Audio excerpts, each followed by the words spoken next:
नमस्कार, प्रणाम। कैसे हैं आप सब लोग? उम्मीद करता हूँ ठीक होंगे, मस्त होंगे, स्वस्थ होंगे। मैं मुकेश हूँ और आप देखना प्रारंभ कर चुके हैं मुकेश सरगुजिया यूट्यूब चैनल। तो आज हमारा सीजी टेट का जो प्रीवियस ईयर क्वेश्चन है, यानी कि पीवाईक्यू जिसको हम लोग कहते हैं, तो जो हमारा सहायक शिक्षक वर्ग 3 का हम देख चुके थे 2014 का सॉल्व, और हम आज 2014 के जो शिक्षक वर्ग 2 का शिक्षक पात्रता परीक्षा का जो सॉल्व है, उसमें हम हमारा जो आज का भाग होगा, वो जो पार्ट्स होगा वो होगा हमारा आज सातवां सातवां भाग है ये। और उसमें हम आज इंग्लिश को देखेंगे, क्योंकि प्रश्न 60 तक हम देख चुके थे हिंदी और सीडीपी का। तो आइए प्रारंभ करते हैं। डायरेक्शन दे रहा है अंग्रेजी का, question number 61 and 62। Choose the correct form of verb to complete the sentence. 61 बोलता है I fill in the blanks English for 5 year. तो जो सही आंसर हो जाएगा वो हो जाएगा C, I have been studying, है ना, इंग्लिश फॉर 5 ईयर। उपरोक्त वाक्य के रिक्त स्थान में हैव बीन स्टडिंग का प्रयोग होगा, क्योंकि 4 प्लस टाइम के प्रयोग से स्पष्ट है कि वाक्य प्रेजेंट परफेक्ट कंटिन्यूअस टेंस में है, अन्य विकल्प का उपयुक्त नहीं है। ठीक है, प्रश्न हम देखेंगे, यानी कि question number 62। He fill in the blanks asleep while he was driving. इसका जो सही आंसर हो जाएगा वो होगा ऑप्शन नंबर बी, यानी कि फेल। उपरोक्त वाक्य के रिक्त स्थान में फेल यानी कि वर्ब का सेकंड रूप का प्रयोग होगा, क्योंकि वाक्य की दूसरी, है ना, क्लॉज पार्ट्स टेंस में है। अतः फर्स्ट क्लॉज यानी कि प्रिंसिपल क्लॉज भी पास्ट टेंस में होगी। करंट सेंटेंस होगा ही fell asleep while he was driving. ठीक है, प्रश्न नंबर हम देखेंगे 63 से 67 तक। ठीक है, read the flowing passage and the complete the statement with appropriate option. तो जब भी हम पैसेज को बनाने से पहले हम पैसेज को पहले 2 बार रीड कर लें। अगर हम इंग्लिश को हिंदी में कन्वर्ट कर पा रहे हैं तो अच्छी बात है, नहीं कर पा रहे हैं तो 1-2 बार पढ़ेंगे तो कुछ मुख्य मुख्य जो शब्द हैं, है ना, जो वाक्य हैं, जिसके जो शब्द लिखे हुए होंगे उसको हम ध्यान में बैठाना है। और इसी के बाद क्वेश्चन को जब हम पढ़ेंगे तो क्वेश्चन के हिसाब से इसको आगे बढ़ेंगे। तो क्वेश्चन पढ़ते हैं हम। One of the most famous moment in the words the statue of library was presented to the United States of America by the people of France, the Great Statue which was designed by the sculptor, है ना, sculptor August Bartholdi took 10 years to complete. The actual figure was made of copper, है ना, supported by Eiffel. Before work which had been especially, है ना, contracted by Eiffel before in called be transported to the United States, a site has to be found for in and a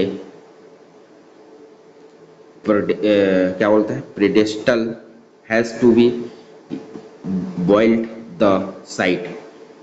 Choose was a island at the entrance of the New York harbors by 1884. A status which was 151 feet tall had been put together again and was officially presented to the American people by Bartholdi ever since then.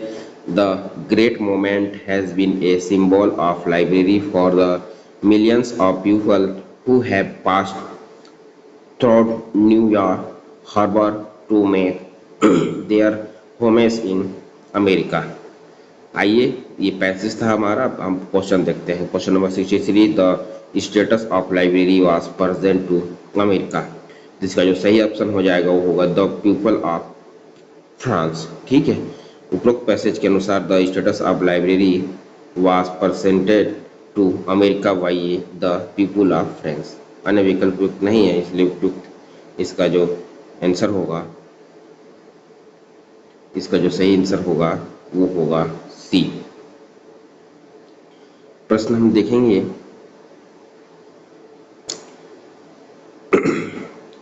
64, the great status which took 10 years to complete was dancing by। चार option दिए हैं, बर्थोली है ना, लुलियन, इफेल, a group of school, क्या बोलता है, स्कूल प्लॉट्स। जिसका सही आंसर हो जाएगा वो होगा ये बर्थोली। ठीक है, क्वेश्चन नंबर हम देखेंगे 65, the great statue was taken to pieces because. तो इसका जो सही ऑप्शन हो जाएगा वो होगा सी, यानी कि इट वाज 151 फीट हिल, है नहीं। अब हम देखेंगे question number 66, what was the site for the great monument to be installed. तो इसका जो सही आंसर हो जाएगा वो होगा option number D, New York harbour. तो आपको इस ध्यान में आ रहा होगा कि जो प्रश्न के जो आंसर हैं, आंसर के जो मुख्य कुछ बातें हैं, तो उसी को यहाँ पे दे रहा है। यानी कि उपरोक्त पैसेज के भाव अनुसार the site choose was an island at the sentence of the New York harbour where the great monument to be installed. अन्य विकल्प उपयुक्त नहीं है, तो विकल्प डी यानी कि न्यूयॉर्क हार्बर सही है। क्वेश्चन नंबर हम देखेंगे पैसेज के लास्ट है 67, साइंस अक्टूबर 1886 यानी कि 1886 is it has been a symbol of. तो इसका जो सही आंसर हो जाएगा वो होगा ऑप्शन नंबर बी यानी कि लिबर्टी। ठीक है, यानी कि since October 1886 it statue had been a symbol of liberty. यहाँ पे लिखा भी होगा 1886 लिबर्टी के बारे में बताया।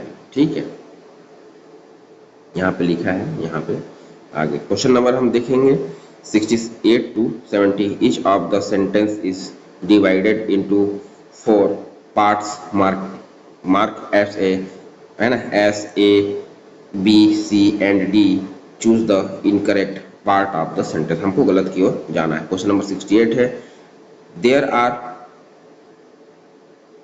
15, है ना, there are 15, ए हो गया, बी हो गया, टॉप क्लास इंस्टीट्यूशंस, बी हो गया ऑप्शन सी हम देखेंगे, of hotel management, option D देखेंगे एट इंडिया। इसका जो सही आंसर हो जाएगा ऑप्शन नंबर डी, यानी कि उपरोक्त वाक्य में एट इंडिया के स्थान पर इन इंडिया का प्रयोग होगा, क्योंकि इन प्रोपोजिशन का प्रयोग बड़े प्रांत या बड़े देश के पहले किया जा सकता है, जैसे इन दिल्ली, इन इंडिया।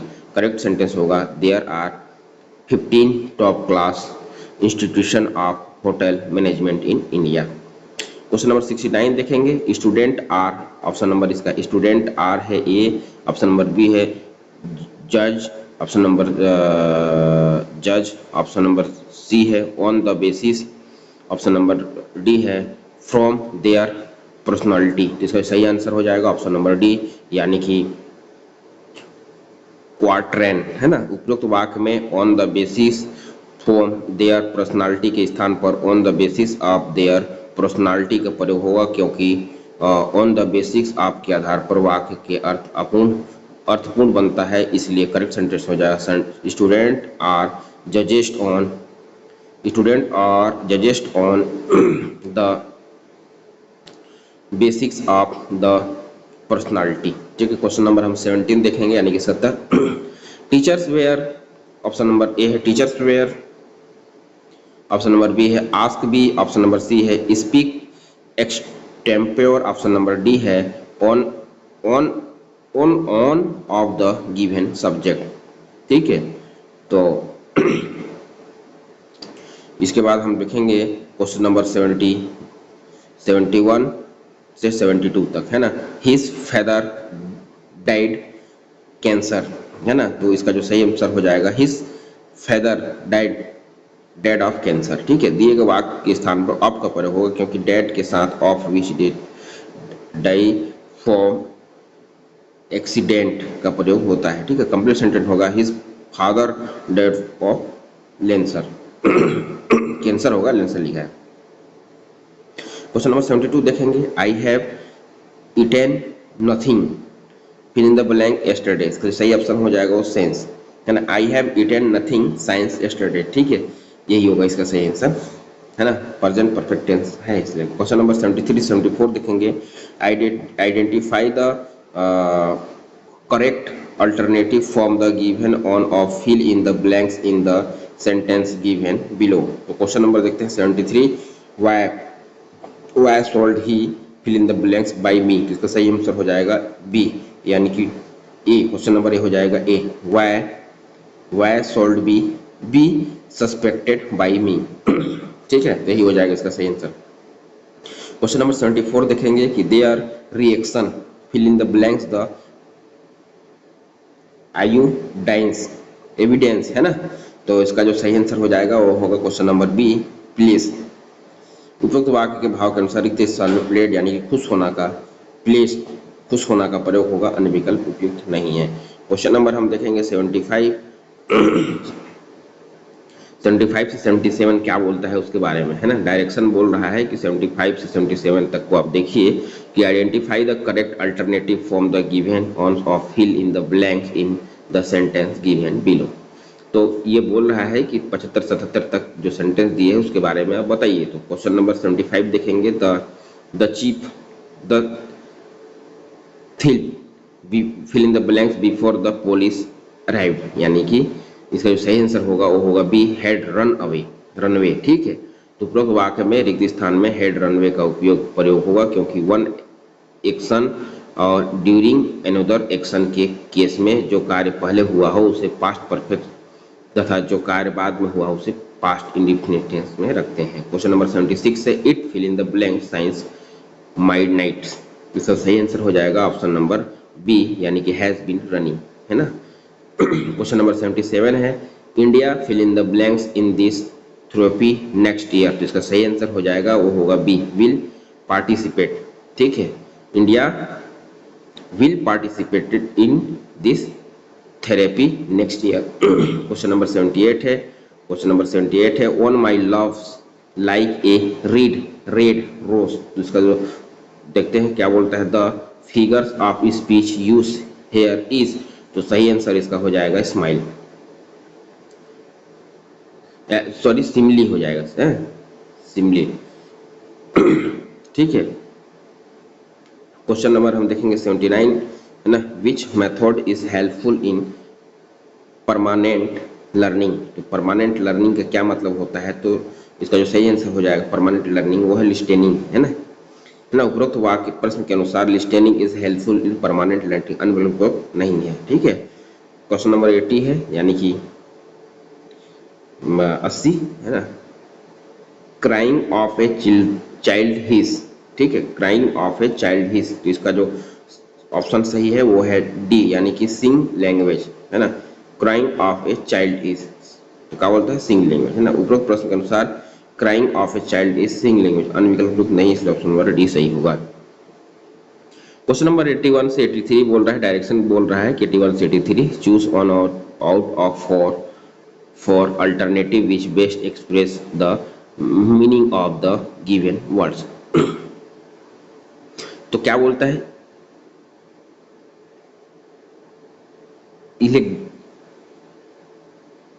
लिगेंट, क्या बोलता है, लिगेंट, है ना। दिए गए वर्ड यानी कि लिगेंट मनोहर या सुंदर, साइनोसिस, है ना, ग्रेटफुल यानी कि सुशोभित सुंदर होगा। इसका सही आंसर होगा वो सी होगा। लिगेंट्स का समानार्थी पूछ रहा है। ठीक है, लिगेंट्स का सॉरी इंटेलिजेंट का बोल रहा है, इंटेलिजेंट का वो पूछ रहा है।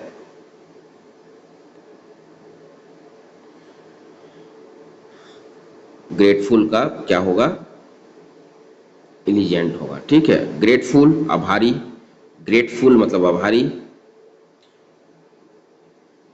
स्लोथफुल यानी आलसी, थिंकफुल यानी कृतज्ञ। अमेजिंग का क्या होगा, अमेजिंग का जो पूछ रहा है, अमेजिंग का समानार्थी पूछ रहा है, अमेजिंग का समानार्थी होगा ऑप्शन नंबर वेरी सरप्राइजिंग, है ना। अमेजिंग करिए कितना सरप्राइज होगा, ठीक है। बाकी का जो आंसर है फिगर थिंक या भयभीत करना, या अमाउसिंग यानी कि मनोरंजन, और अट्रैक्टिव यानी कि आकर्षक। क्वेश्चन नंबर 83 है इरकोस्म, है ना। तो इसका जो सही आंसर हो जाएगा वो यानी कि वर्ड्स इरकोस्म यानी कि दुखी करने वाला का सिनोनिम्स होगा एनोइंग यानी कि कृत प्रदत्त, यानी कि इसका सही आंसर होगा ऑप्शन नंबर ए होगा। डायरेक्शन है 84 से 85 है ना। Identify the correct alternative from the given ones of fill in the blanks in the sentence given below. Question number 84 देखेंगे, I need a pen called your give me fill in the blanks, तो इसका सही answer होगा any, है ना। I need a pen called your given me any, ठीक है, any pen, ठीक, ये इसका सही आंसर होगा। ऑप्शन नंबर क्वेश्चन नंबर 85 देखेंगे, I take it to a group of children some of fill in the blanks they are very intelligent, इसका सही आंसर हो जाएगा आपका होगा ए यानी कि देम, है ना। I talk to a group of children some of them they are very intelligent. Question number हम 86 से 88 देखेंगे। डायरेक्शन बोल रहा है कि four words are given in each question choose the words correct spelling, तो इसका जो क्वेश्चन नंबर 86 का हो जाएगा आंसर जो होगा वो होगा ऑप्शन नंबर डी यानी कि अर्गुबली, है ना। उपयुक्त वाक्य विकल्पों में से विकल्प 4 या विकल्प डी यानी कि अर्गुबली यानी कि पकिनन की वर्तनी शुद्ध है, अन्य विकल्प की वर्तनी अशुद्ध है। क्वेश्चन नंबर 87 है कि क्वेश्चन नंबर 87 का जो शुद्ध वर्तनी की बात कर रहा है, तो इसका जो सही होगा वो होगा डायलॉग, है ना। उपरोक्त विकल्पों में से विकल्प डायलॉग संवाद की वर्तनी शुद्ध है, अन्य विकल्प की वर्तनी अशुद्ध है, क्योंकि उसका जो वर्तनी हो अलग होगा, ठीक है। क्वेश्चन नंबर 88 देखेंगे। 88 में उसका जो ऑप्शन नंबर सी है वही है टुम्बल, है ना। उपरोक्त विकल्प में सी यानी कि टुम्बल यानी गिरना की वर्तनी शुद्ध है, अन्य विकल्प की वर्तनी शुद्ध है, क्योंकि टनल यानी कि सुरंग होता है, और ट्राइबल यानी कि मुश्किल होता है, टूसेल यानी कि संघर्ष होता है। क्वेश्चन नंबर 89 to 19 है words upside in meaning of the given words. Offside मतलब कि एंटोनिम बोल रहा है, उल्टा बोल रहा है नहीं, तो क्या बोलता है, काल्पेड, काल्पेबल, है ना, कल्पेबल, ठीक है, यानी कल्पेबल यानी कि सदोष या आपराधिक का होगा, क्या होगा, ब्लेमलेस यानी कि कोई ब्लेम नहीं है, जिसका सही आंसर बिना दोष के सही आंसर हो जाएगा वो होगा ऑप्शन नंबर डी, ठीक है। क्वेश्चन नंबर 19 यानी कि 90, अरेंज, अरेंज का जो होगा वो यानी कि अरेंज अभिमानी, है ना। एरोगेंट, एरोगेंट का होगा अभिमानी, और इसका जो एंटोमिस उल्टा होगा वो जेंटलमैनली यानी कि सदाचारी। क्वेश्चन नंबर हम देखेंगे अब भाग आ गए हैं चौथा गणित एवं विज्ञान के लिए। 91 से 150 क्वेश्चन हमको गणित एवं विज्ञान का मिलेगा, और ठीक उसी प्रकार हमको 60 प्रश्न एसएसटी यानी कि सामाजिक विज्ञान का मिलेगा। आइए देखते हैं 91 नंबर प्रश्न, निम्न में से कौन सा एक भारतीय गणितज्ञ नहीं है। तो भारतीय गणितज्ञ कौन नहीं है, सारंगदेव नहीं है, महावीर नहीं है, बौधायन नहीं है, ब्रह्मगुप्त नहीं है। तो जो भारतीय गणितज्ञ नहीं है वो है सारंगदेव नहीं है। क्यों नहीं है देखते हैं। सारंगदेव 1210 से 1247 तक एक भारतीय संगीत शास्त्री थे, जिन्होंने संगीत रत्नाकर नामक महत्वपूर्ण ग्रंथ की रचना की। इस ग्रंथ में संगीत व नृत्य का विस्तार से वर्णन है, ठीक है। तो ये जो भारतीय गणितज्ञ इसलिए नहीं है सारंगदेव, क्योंकि ये संगीत शास्त्री थे। वैधायन ईसा पूर्व अनुमानित समय भारत के प्राचीन गणितज्ञ और शल्भसूत्र तथा सौरश्रुत के रचयिता थे।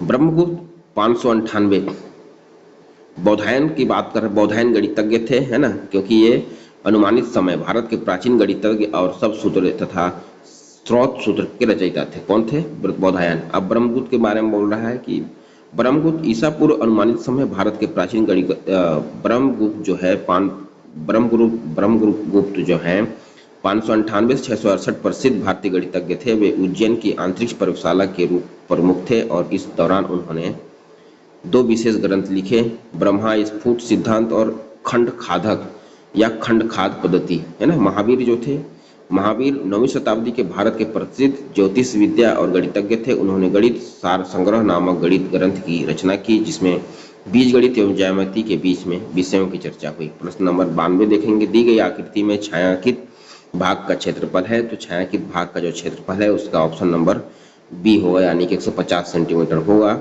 ठीक है, यहाँ पे इसका फार्मूला है, फार्मूला देख लीजिए। पाई चार्ट है, पाई चार्ट क्या है? गणित के सूत्रों का चार्ट है, गणित शिक्षण की विधि है, या वृत्ताकार संरचनाओं को बनाने वाला यंत्र है, या आंकड़ों को प्रस्तुत करने का तरीका है। तो पाई चार्ट जो है आंकड़ों को प्रस्तुत करने का तरीका है, ऑप्शन नंबर डी इसका सही होगा। प्रश्न नंबर हम देखेंगे 94 यानी 94, 225 तथा 550 के बीच कितनी संख्याएं 4, 5 और 6 तीनों से पूर्णतः विभाजित होती हैं? तो इसका जो सही आंसर होगा ऑप्शन नंबर सी, यानी कि 6।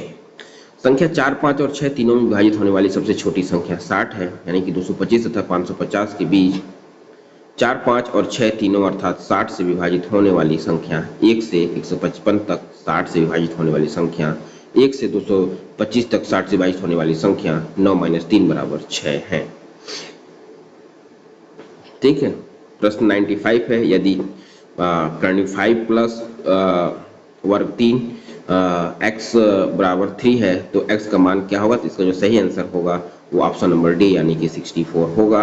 96 है, निम्न में से सही क्रम है। सही क्रम मतलब कि जिसके सामने वो हो जाता है, जो बड़ा का चिन्ह हो जाएगा, मुंह जिसका रहेगा वही बड़ा करते जाएगा। तो इसका जो जैसे अधिक कोण, ऋजु कोण, प्रतिवर्ती कोण, तो निम्न में से सही क्रम क्या है? तो सही क्रम जैसे है तो इसका जो सही ऑप्शन है ऑप्शन नंबर ए है। पहले अधिक करण होगा, फिर उसके बाद ऋजु कोण होगा, फिर उसके बाद प्रतिवर्ती कोण होगा। अधिक कोण का मान 90 अंश से 180, अधिक कोण का मान जो होता है वो 90 अंश से 180 अंश से कम, अधिक कोण का जो मान होता है 90 अंश से 180 अंश के कम होता है। ठीक है, और उसके बाद ऋजु कोण का जो मान होता है 180 अंश होता है। ठीक है, इसलिए अधिक कोण का मान 90 से 180 के बीच में होता है। ठीक है, और ऋजु कोण का मान 180 होता है और प्रतिवर्ती कोण का मान 180 से 360 अंश से कम होता है। 180 से अधिक लेकिन 360 से कम होता है। ठीक है ना। तो अतः स्पष्ट है कि अधिक कोण का मान 90 से अधिक और 180 से कम, और ऋजु कोण का मान 180 और प्रतिवर्ती कोण का मान 180 से अधिक और 360 से कम होता है। प्रश्न 97 देखेंगे, एक खेत में कुछ मुर्गियां तथा बकरियां हैं, उसके सिरों का योग, एक खेत में कुछ मुर्गियां तथा बकरियां हैं, सबके सिरों का योग 77 तथा पैरों का योग 248 है। खेत में मुर्गियों की संख्या क्या होगी? ठीक है, तो इसका जो सही ऑप्शन 4 दिए हैं, इसका जो सही ऑप्शन होगा ऑप्शन नंबर 30 हो, यानी कि बी 30 होगा। देखते हैं कैसे होगा कि माना खेत में मुर्गी की संख्या x है, एक खेत में मुर्गियों तथा बकरियां हैं, सब सिरों, तो इसमें माना कि खेत में मुर्गियों की संख्या x है, क्योंकि खेत में मुर्गियों की संख्या पूछ रहा है इसलिए हम उसको x दे रहे हैं, और बकरियों की संख्या कितने दिए हैं? तो बकरियों का कुल योग 77 दिए हैं, तो बकरियों की संख्या बराबर कुल योग यानी कि 77 माइनस x। तो प्रश्नानुसार 2x, दो चीजें हैं, 2x plus 4, 2x plus 4, 2x plus 4 bracket 77 minus x बराबर 248। तो 2x प्लस ये 308 माइनस 4x बराबर 248। तो 2x बराबर 60, या कि 2x बराबर 60 यानी कि x बराबर 30, अतः खेत में मुर्गियों की संख्या 30 है। प्रश्न नंबर 98 देखेंगे, एक अर्धवृत्ताकार खिड़की का व्यास 49 सेंटीमीटर है, इसका परिमाप होगा।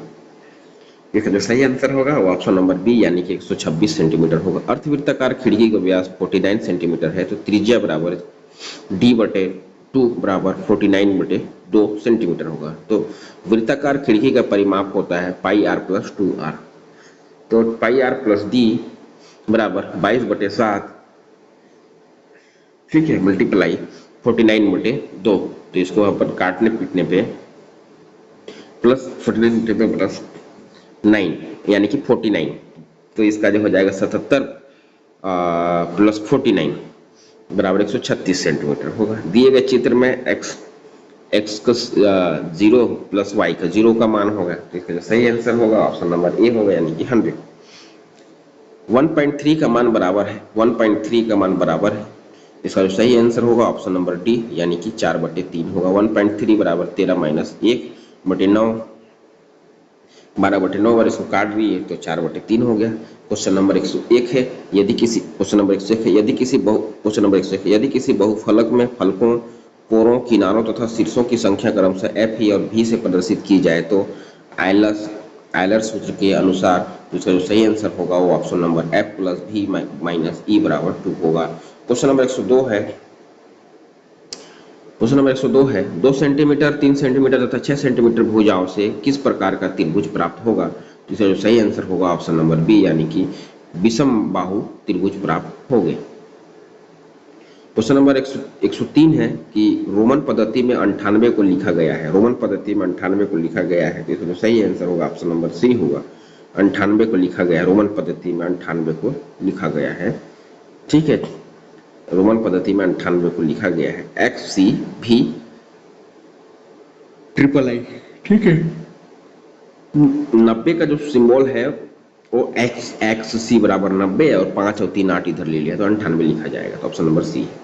क्वेश्चन नंबर 104 है, एक दुकानदार 1 किलोग्राम के स्थान पर 800 ग्राम का बाट प्रयोग एक दुकानदार 1 किलोग्राम के स्थान पर 800 ग्राम का बाट प्रयोग कर अपने माल को लागत मूल्य पर बेचने का दिखावा करता है, उसका लाभ है 1 किलोग्राम, तो इसका जो सही ऑप्शन होगा आंसर नंबर 20% होगा, क्योंकि 1 किलोग्राम बराबर 1000 ग्राम होता है, तो 1 केजी के स्थान पर 800 ग्राम का बाट प्रयोग करने पर उसके माल लागत मूल्य बेचने का लाभ तो 1000 माइनस 80 बटे 1000 माइनस 800 बटे 1000 मल्टीप्लाई 100, तो शून्य से शून्य कट गया, शून्य से शून्य कट गया, 10 बच गया, तो 10 बच यहाँ पे 10 बच गया, यहाँ एक शून्य से एक शून्य कट गया, एक शून्य से एक शून्य कट गया, तो यहाँ पे हो गया 200, यहाँ पे हो गया 200 बटे 100 बटे 200 बटे 1000 भागित 100, तो शून्य से शून्य कट गया, शून्य से शून्य कट गया, यहाँ से कट गया, तो 20% हो गया। निम्न में हार्डी, इसलिए सही आंसर उसका वो हो जाएगा 20%। निम्न में हार्डी रामानुज संख्या है, निम्न में हार्डी रामानुज संख्या है, तो सही ऑप्शन होगा सी, यानी कि 1729।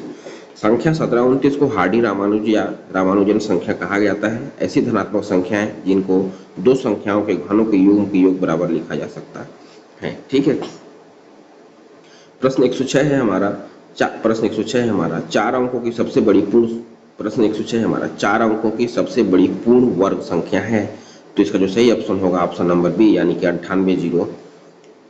9801, यही सही आंसर होगा। ठीक है,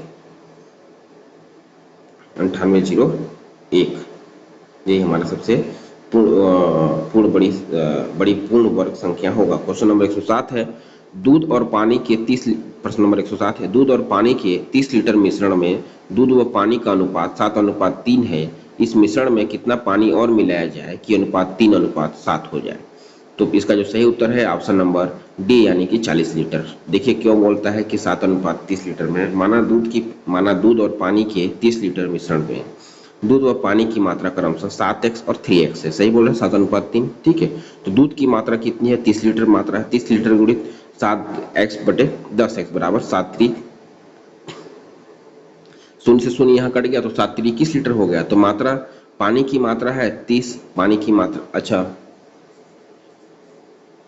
तो पानी की मात्रा कितना है? 30 गुणित 3/7, 30 7×3 21 हो गया। ठीक है, तो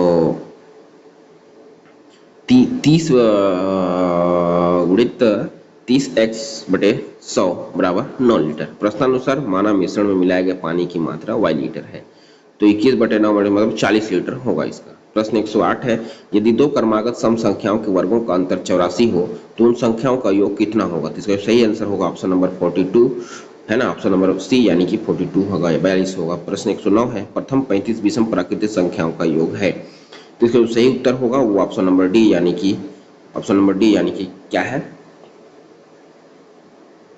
संख्याओं का सही योग है, यानी कि 1235 विषम प्राकृतिक संख्याओं का योग 109।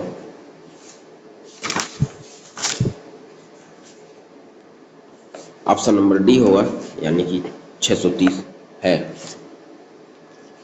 ठीक है, 630 होगा।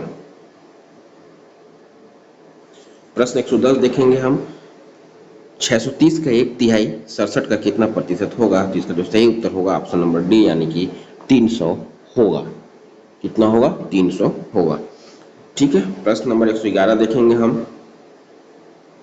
केंद्रीय प्रवृत्ति के 3 मापकों में संबंध है, तो इसका जो सही आंसर होगा ऑप्शन नंबर ए, 3 माध्यक बराबर बहुलक प्लस 2 माध्य।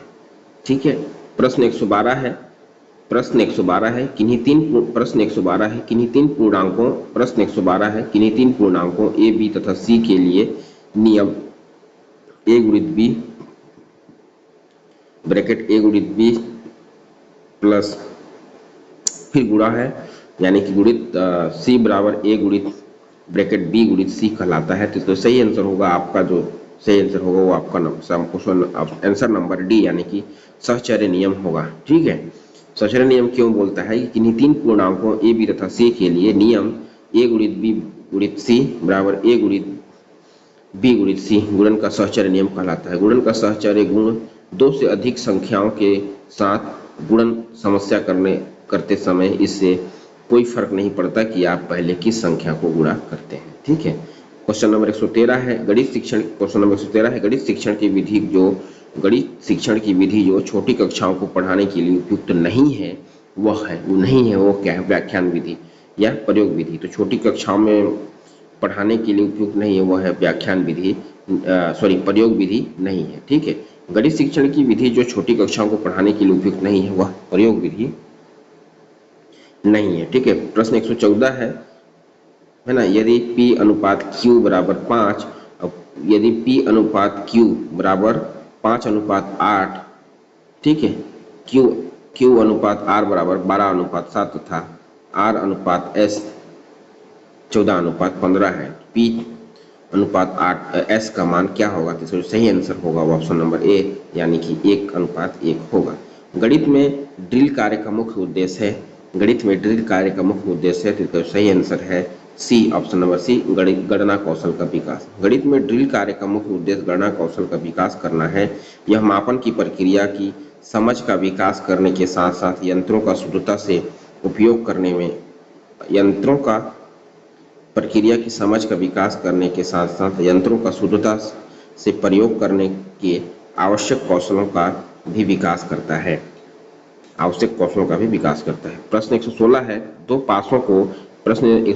दो पासों को एक साथ फेंकने पर एक पासे पर दूसरे बड़ा अंक आने की प्रक्रिया होगी। 2 पासों को एक साथ फेंकने पर एक पासे पर दूसरे से बड़ा अंक आने की प्रायिकता होगी, जिसका जो सही आंसर है ऑप्शन नंबर बी यानी कि 5/6 होगी। प्रश्न 117 है एक समषट्भुज में विकर्णों की संख्या होगी, तो इसका जो सही ऑप्शन होगा वो होगा ऑप्शन नंबर सी यानी कि 9 होगा। प्रश्न 118 है 256 का वर्ग 0.16 गुणित 16 का वर्ग 0.18 का मान है, जिसका सही आंसर होगा ऑप्शन नंबर बी यानी कि 4 होगा। प्रश्न 119 से एक धनराशि 3 वर्षों में है ना, एक धनराशि 3 वर्षों में 24,000 तथा 4 वर्षों में 25,200 हो जाती है। वार्षिक चक्रवृद्धि ब्याज क्या होगा? इसका जो सही आंसर होगा वो होगा ऑप्शन नंबर डी यानी कि 5%। प्रश्न 120 है एक कमरे की ऊंचाई x तथा कमरे की 2 संलग्न दीवारों के क्षेत्रफल y तथा x है, कमरे की छत का क्षेत्रफल होगा, तो ऑप्शन नंबर ए यानी कि y/x होगा। प्रश्न 121 है, अब 121 देखेंगे हम। प्रश्न 121 है एक साइकिल सवार एक निश्चित बिंदु x से चलता है और r त्रिज्या के वृत्त में चलते हुए बिंदु y में पहुंचता है। साइकिल सवार का विस्थापन होगा, तो इसका जो सही आंसर होगा यानी कि ऑप्शन नंबर सी 2 पाई या फिर कहें 2r होगा। प्रश्न 122 है, प्रश्न 122 है 2.0 किलो, प्रश्न 122 से 2.0 किलोग्राम का एक पिंड 10 मीटर की ऊंचाई से गिराया जाता है, भूमि पर पहुंचते समय उसकी गतिज ऊर्जा होगी। तो गतिज ऊर्जा हो गई यानी कि ग्रेविटी जी का मान 9.8 मीटर प्रति सेकंड है। ठीक है, तो इसका जो सही आंसर होगा ऑप्शन नंबर बी यानी कि 296 जूल। क्यों होगा कि दिया है पिंड का द्रव्यमान m बराबर 2 kg, ऊंचाई h यानी कि 10 मीटर है, तो गुरुत्वीय त्वरण जो है g का मान 9.8 ms होता है। तो 10 मीटर की ऊंचाई से गिरते पिंड की स्थितिज ऊर्जा गतिज ऊर्जा में परिवर्तन करने के लिए गतिज ऊर्जा यानी कि काइनेटिक एनर्जी को mgh में बढ़ने दें। 2 गुणित 9.8 गुणित 10 बराबर 196 जूल, यानी कि ऑप्शन नंबर बी 296 बोलता है, 196 बोलता है। तो 196 तो 2 किलोग्राम बोल रहा है, 196 296 होगा। ठीक है, अब हम प्रश्न नंबर 123 देखते हैं। एक कूलाम आवेश में इलेक्ट्रॉनों की संख्या होगी, तो इसका जो ऑप्शन नंबर ए है 6.25 इंटू 10 का पावर 18 होगा। ठीक है, प्रश्न 124 है जिस इंटरनेट सुविधा से आप दूरस्थ कंप्यूटर में लॉग ऑन कर सकते हैं। प्रश्न 124 है जिस इंटरनेट सुविधा से आप दूरस्थ कंप्यूटर में लॉग ऑन कर सकते हैं उसका नाम है टेलनेट। उसका नाम है टेलनेट कंप्यूटर। टेलनेट यानी कि टेलीटाइप नेटवर्क का संक्षिप्त रूप एक नेटवर्क प्रोटोकॉल है जिसका उपयोग दूरस्थ कंप्यूटरों के बीच डेटा कम्युनिकेशन के लिए किया जाता है। टेलनेट कंप्यूटर का दूरस्थ लॉगिन की सुविधा प्रदान करता है। टेलनेट उपयोगकर्ता को दूरस्थ साइट पर विभिन्न एप्लीकेशन प्रोग्राम निष्पादित करने की अनुमति देता है और फिर परिणामों को उनके स्थानीय कंप्यूटर पर वापस ले जाता है। इसे 1969 में विकसित किया गया था। क्वेश्चन नंबर 125 है डाटा का ऐसा संग्रह जो एक व्यवस्थित रूप से एक इकाई की तरह डाटा का ऐसा संग्रह जो एक व्यवस्थित रूप से एक इकाई की तरह एक ही संस्थान पर स्टोर किया जाता है कहलाता है। तो ऑप्शन नंबर डी यानी कि डाटाबेस कहलाता है। डाटा का ऐसा संग्रह जो व्यवस्थित रूप से एक इकाई की तरह एक ही स्थान पर स्टोर किया जाता है डाटाबेस कहलाता है। डाटाबेस एक ऐसा इलेक्ट्रॉनिक सिस्टम है जो डाटा को संग्रहित, सुरक्षित और पुनः प्राप्त करने के लिए उपयोग की जाती है। यह डाटा को तालिकाओं, प्रपत्रों, रिपोर्टों और कैवरीज के रूप में व्यवस्थित करता है जिससे उपयोगकर्ता आसानी से और कुशलता से डाटा का उपयोग कर सके। प्रश्न 126 से दिए गए चित्र में सोडियम बाइकार्बोनेट मिलाने पर प्रकाश संश्लेषण की दर पर क्या प्रभाव पड़ेगा। तो इसका जो चित्र दिया है उसमें हाइड्रीला है, तो इसका जो सही ऑप्शन है वो ऑप्शन नंबर ए यानी कि बढ़ेगी। दिए गए चित्र में सोडियम कार्बोनेट यानी कि NaHCO3 मिलाने पर प्रकाश संश्लेषण की दर बढ़ेगी, क्योंकि प्रकाश संश्लेषण प्रकाश ऊर्जा को रासायनिक ऊर्जा में परिवर्तित करने की प्रक्रिया है। यह विभिन्न कारकों जैसे प्रकाश, CO2, जल आदि पर निर्भर करती है। जल में NaHCO3 मिलाने पर है ना CO2 यानी कि कार्बन डाइऑक्साइड की मात्रा बढ़ जाती है। अधिक CO2 कार्बन डाइऑक्साइड के परिणाम स्वरूप प्रकाश संश्लेषण की दर भी बढ़ जाएगी। प्रश्न 127 है निम्न में रोग व कारक युग में कौन सा विकल्प सही नहीं है। रोग व कारक बनाया हुआ है कि इसमें इस रोग होता है, तो कौन सा सही नहीं उसको ढूंढना है। तो ऑप्शन नंबर हम देखते हैं पहले कि आलू का वाट रोग होता है, सिनकाइट्रियम एंडोबायोटिकल होता है। हैजा यानी कि बिबिरो क्लोरी से होता है, ये भी सही है। आलू का रोग भी सही है। अब बोलता है पोलियो कोक्सिनिया 180 से होता है, यही तो नहीं है पोलिया, यही ऑप्शन नंबर सी यानी कि यही विकल्प सही नहीं है। क्षय रोग माइक्रोबैक्टीरियम ट्यूबरकुलोसिस यानी कि टीबी इसी से होता है, ये भी सही है। तो ऑप्शन नंबर हमारा गलत की ओर जा रहा है, सी। क्या दिए गए विकल्पों में रोग और कारक युग में पोलियो काइक्सिएटा बर्नेटी सही नहीं है, क्योंकि पोलियो या पोलियोमाइलाइटिस एक गंभीर और घातक संक्रामक रोग है जो पोलियो वायरस के कारण होता है। कॉक्सिलिया बेनेट्री एक जीवाणु है जिसके कारण क्यू बुखार फीवर होता है। ठीक है। आलू का बर्ड रोग सिनकाइट्रियम एंटीबायोटिक नामक कवक के कारण होता है। हैजा रोग विब्रियो कालरू जीवाणु के कारण होता है।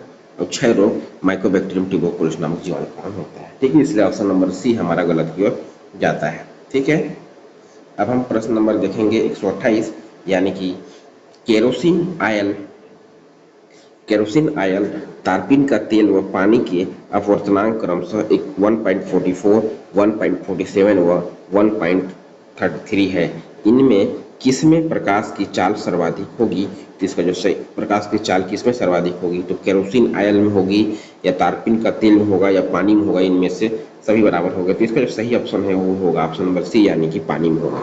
पानी में क्यों होगा देखते हैं कि अपवर्तनांक किसी भी माध्य का वह गुण होता है जिसके आधार पर उस माध्यम में प्रकाश की वेग से गति करेगा। यह निर्धारित होता है कि प्रकाश की चाल किसी माध्यम में उसके अपवर्तनांक के व्युत्क्रम अनुपाती होती है।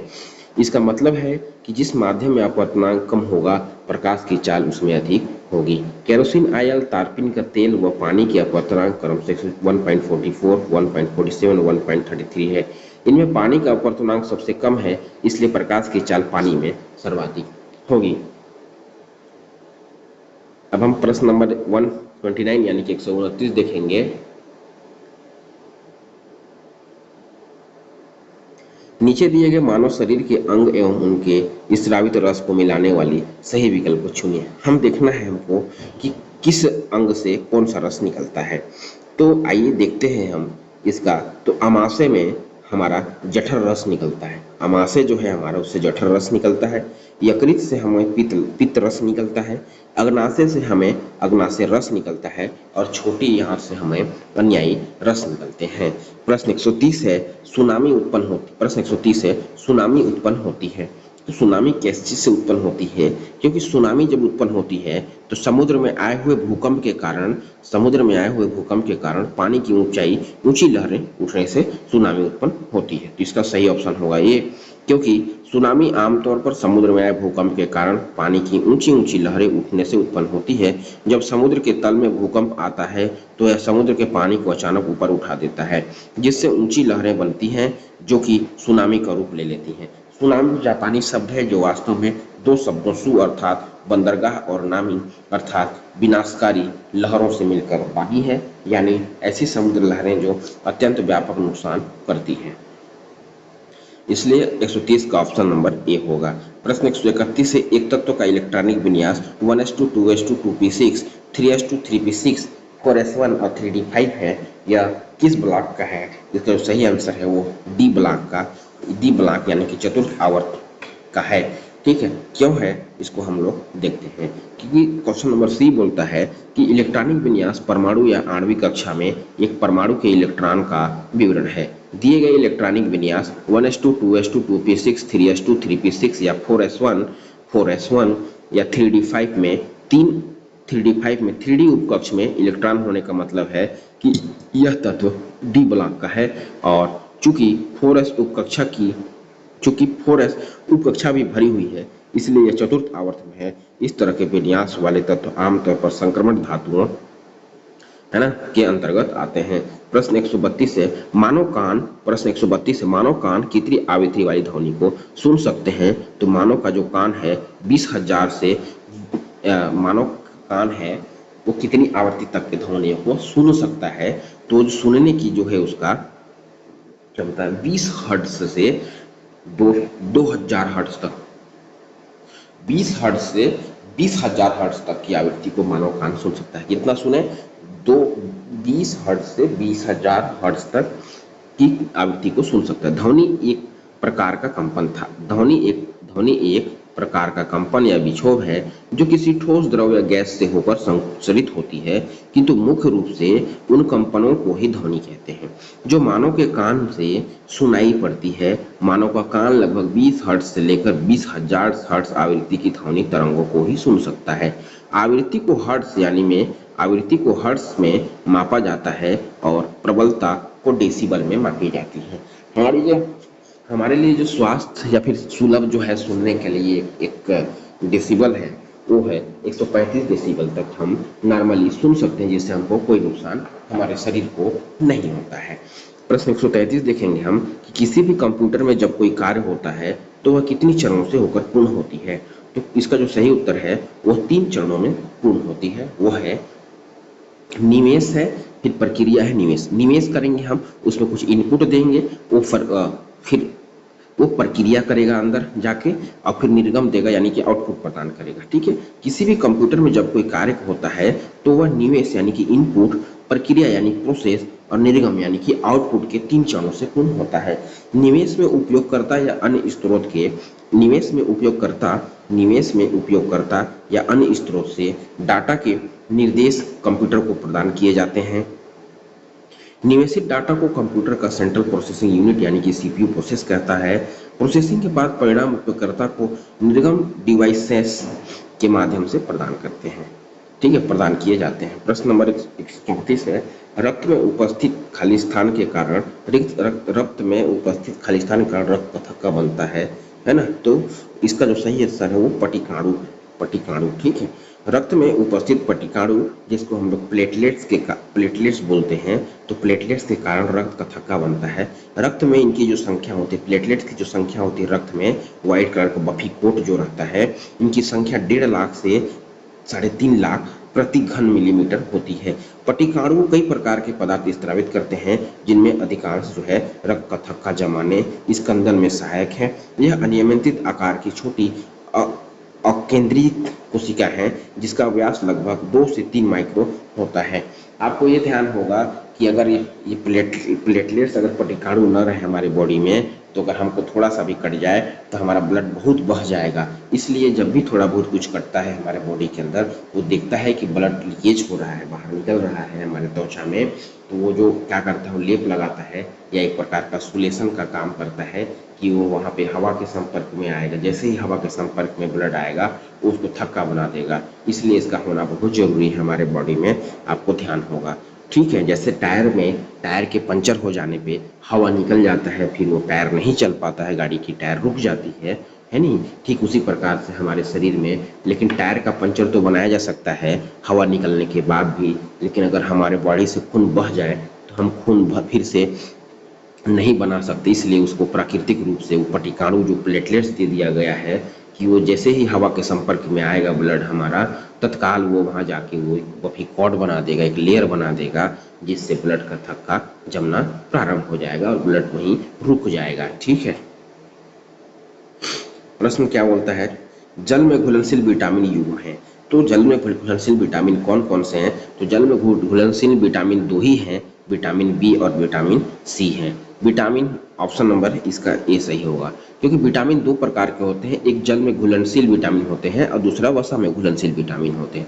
तो विटामिन बी और सी जल में घुलनशील हैं। जल में घुलनशील विटामिन का सेवन आसानी से नियमित रूप से किया जा सकता है। ठीक है, ठीक इसी प्रकार वसा में घुलनशील विटामिन जो है ए, डी, ई और के वसा में घुलनशील विटामिन है। प्रश्न 136 से निम्न में वैज्ञानिक विधि के पदों का सही क्रम लिखिए। अब एक वैज्ञानिक विधि बता दिया है कि वैज्ञानिक विधि जो हम लागू करते हैं, पेडागोजी का सवाल है ये, तो वो कैसे वैज्ञानिक का जो विधि है वो अपना प्रोसेस कैसे लागू करेगा, पहले क्या करेगा, फिर कैसे माइंड में बनाएगा, है नहीं, उसी के बारे में पूछ रहा है। तो इसका जो सही उत्तर है वैज्ञानिक विधि का, वो ऑप्शन नंबर डी है। डी इसलिए है क्योंकि देखते हैं डी क्या कहता है। वैज्ञानिक विधि में सबसे पहले वो समस्या को जानेगा कि आखिर समस्या इसको है क्या, फिर क्या करेगा, उसकी परिकल्पना करेगा कि समस्या उत्पन्न हुआ है तो इसका परिकल्पना करेगा कि आखिर ये समस्या है क्या, इसी को क्यों पकड़ रहा है। ठीक है, फिर वो बोलेगा ठीक बेटा, अब मेरे को तो तुम्हारा समस्या ही पता चल गया है और समस्या का कारण भी पता चल गया है। परिकल्पना भाई उसका क्या कर रहा है, परिकल्पना किया ना कि इस कारण से हो रहा है। अब क्या करेगा, वो प्रयोग करेगा, उसको इससे जोड़ेगा, उससे जोड़ेगा, इसे करके देगा, फिर लास्ट में उसका निष्कर्षण निकलेगा। तो सही उत्तर इसका यही होगा, ऑप्शन नंबर डी। बोलता है वैज्ञानिक विधि के पदों का सही क्रम है समस्या, परिकल्पना, प्रयोग और निष्कर्ष। वैज्ञानिक विधि में प्रथम पद, वैज्ञानिक विधि में प्रथम पद किसी समस्या की पहचान और विश्लेषण करता है। वैज्ञानिक विधि में प्रथम पद किसी समस्या की पहचान और विश्लेषण करता है। प्रथम पद की बात कर रहे हैं, समस्या का पहचान और विश्लेषण करता है। परिकल्पना एक शिक्षित पुनर्नुमान या प्रस्ताविक समाधान प्रदान करता है। नहीं, परिकल्पना है एक शिक्षित पूर्वानुमान या प्रस्ताविक समाधान प्रदान करता है। और क्या करता है, तब प्रयोग प्रयोग तब होता है जब परिकल्पना की पुष्टि करने के लिए एक गतिविधि बनाई जाती है। परिकल्पना जो कर लिया वो सबसे पहले समस्या को जाना, फिर उसका परिकल्पना किया। अब जब परिकल्पना पूरा हो गया तो प्रयोग के लिए वो आगे बढ़ा, गतिविधि बनाई कि भाई इसे इससे प्रयोग करूंगा, और उस गतिविधि को जब वो पूरा करता है तो उसका रिजल्ट सामने आता है, यानी कि निष्कर्ष अंतिम पद है जब प्रासंगिक जानकारी एकत्र की जाती है। ठीक है, तो इसका जो वैज्ञानिक विधि के एक प्रश्न बहुत महत्वपूर्ण है, आता है वैज्ञानिक विधि का सही क्रम को या सही पद को जमाइए तो समस्या जानेगा, समस्या जाने के बाद उसकी परिकल्पना करेगा, परिकल्पना के बाद प्रयोग करेगा, प्रयोग के बाद निष्कर्ष निकालेगा। प्रश्न हम देखेंगे 137 यानी कि 137। शिक्षा में मेरा अभिप्राय है बालक के शरीर, मन व आत्मा का पूर्ण विकास। किसने कहा है? जिसको महात्मा गांधी ने कहा है। शिक्षा से मेरा अभिप्राय है बालक के शरीर, मन व आत्मा का पूर्ण विकास है। ऑप्शन नंबर बी सही है। उपरोक्त कथन महात्मा गांधी जी का है। गांधी जी शिक्षा को मनुष्य के व्यक्तित्व के सर्वांगीण विकास का साधन मानते थे। उनके अनुसार वास्तविक शिक्षा वही है जो शारीरिक, मानसिक, नैतिक और आध्यात्मिक सभी प्रकार के विकास में सहायक होती है। शिक्षा के द्वारा बालक और बालिकाओं में निहित समस्त गुणों का विकास होता है। शिक्षा उपयोगी नागरिकों के निर्माण में सहायक होती है। ठीक है ना। प्रश्न हम देखेंगे 138। एल्युमिनियम 3+ का इलेक्ट्रॉनिक विन्यास क्या है? इसका जो सही आंसर है ऑप्शन नंबर बी यानी कि 2 और 8 है। Al है ना, एल्युमिनियम का परमाणु क्रमांक 13 है। Al का इलेक्ट्रॉनिक विन्यास 283, इलेक्ट्रॉन की संख्या 13 - 3 बराबर 10 होगी। 10 होंगे। ये इसका इलेक्ट्रॉनिक विन्यास तो इसका जो सही आंसर होगा 138 का सही आंसर होगा ऑप्शन नंबर बी, 2 और 8 होंगे। प्रश्न 139 है। प्रश्न 139 है तांबे की छीलन को सांद्र सल्फ्यूरिक अम्ल के साथ गर्म करने पर गैस प्राप्त होगा, तो वो क्या होगा? SO2 होगा, है नहीं। ऑप्शन नंबर बी सही। तांबे के छीलन को सांद्र सल्फ्यूरिक अम्ल के साथ गर्म करने पर सल्फर डाइऑक्साइड है ना, SO2 गैस प्राप्त होता है। यह अभिक्रिया निम्नलिखित समीकरण के माध्यम से पूर्ण होती है। जैसे Cu कॉपर है, Cu + 2H2SO4 = CuSO4 + HO2 + 2H2O। प्रश्न 140 है।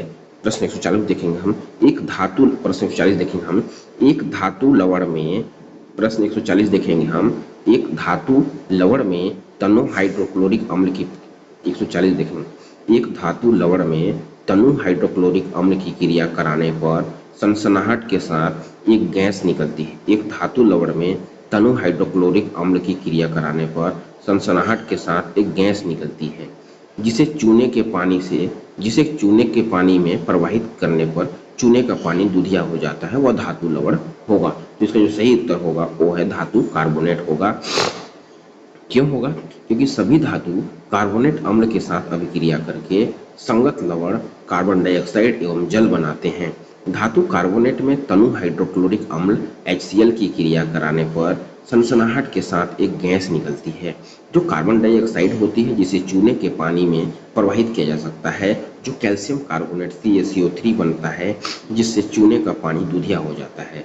CaCO3 + 2HCl = CaCl2 + CO2 + H2O, है ना। फिर क्या बोलते हैं CO2 + CaOH2 = CaCO3 + H2O, यानी कि चूने का पानी। प्रश्न 141 है प्लास्टर ऑफ पेरिस का रासायनिक सूत्र बताइए। प्रश्न 141 है प्लास्टर ऑफ पेरिस का रासायनिक सूत्र बताइए। तो इस प्लास्टर ऑफ पेरिस का जो रासायनिक सूत्र है वो है ऑप्शन नंबर डी यानी कि CaSO4 H2O ब्रैकेट बंद 2। तो प्लास्टर ऑफ पेरिस का रासायनिक नाम यानी कि प्लास्टर ऑफ पेरिस का रासायनिक नाम कैल्शियम सल्फेट हेमीहाइड्रेट है।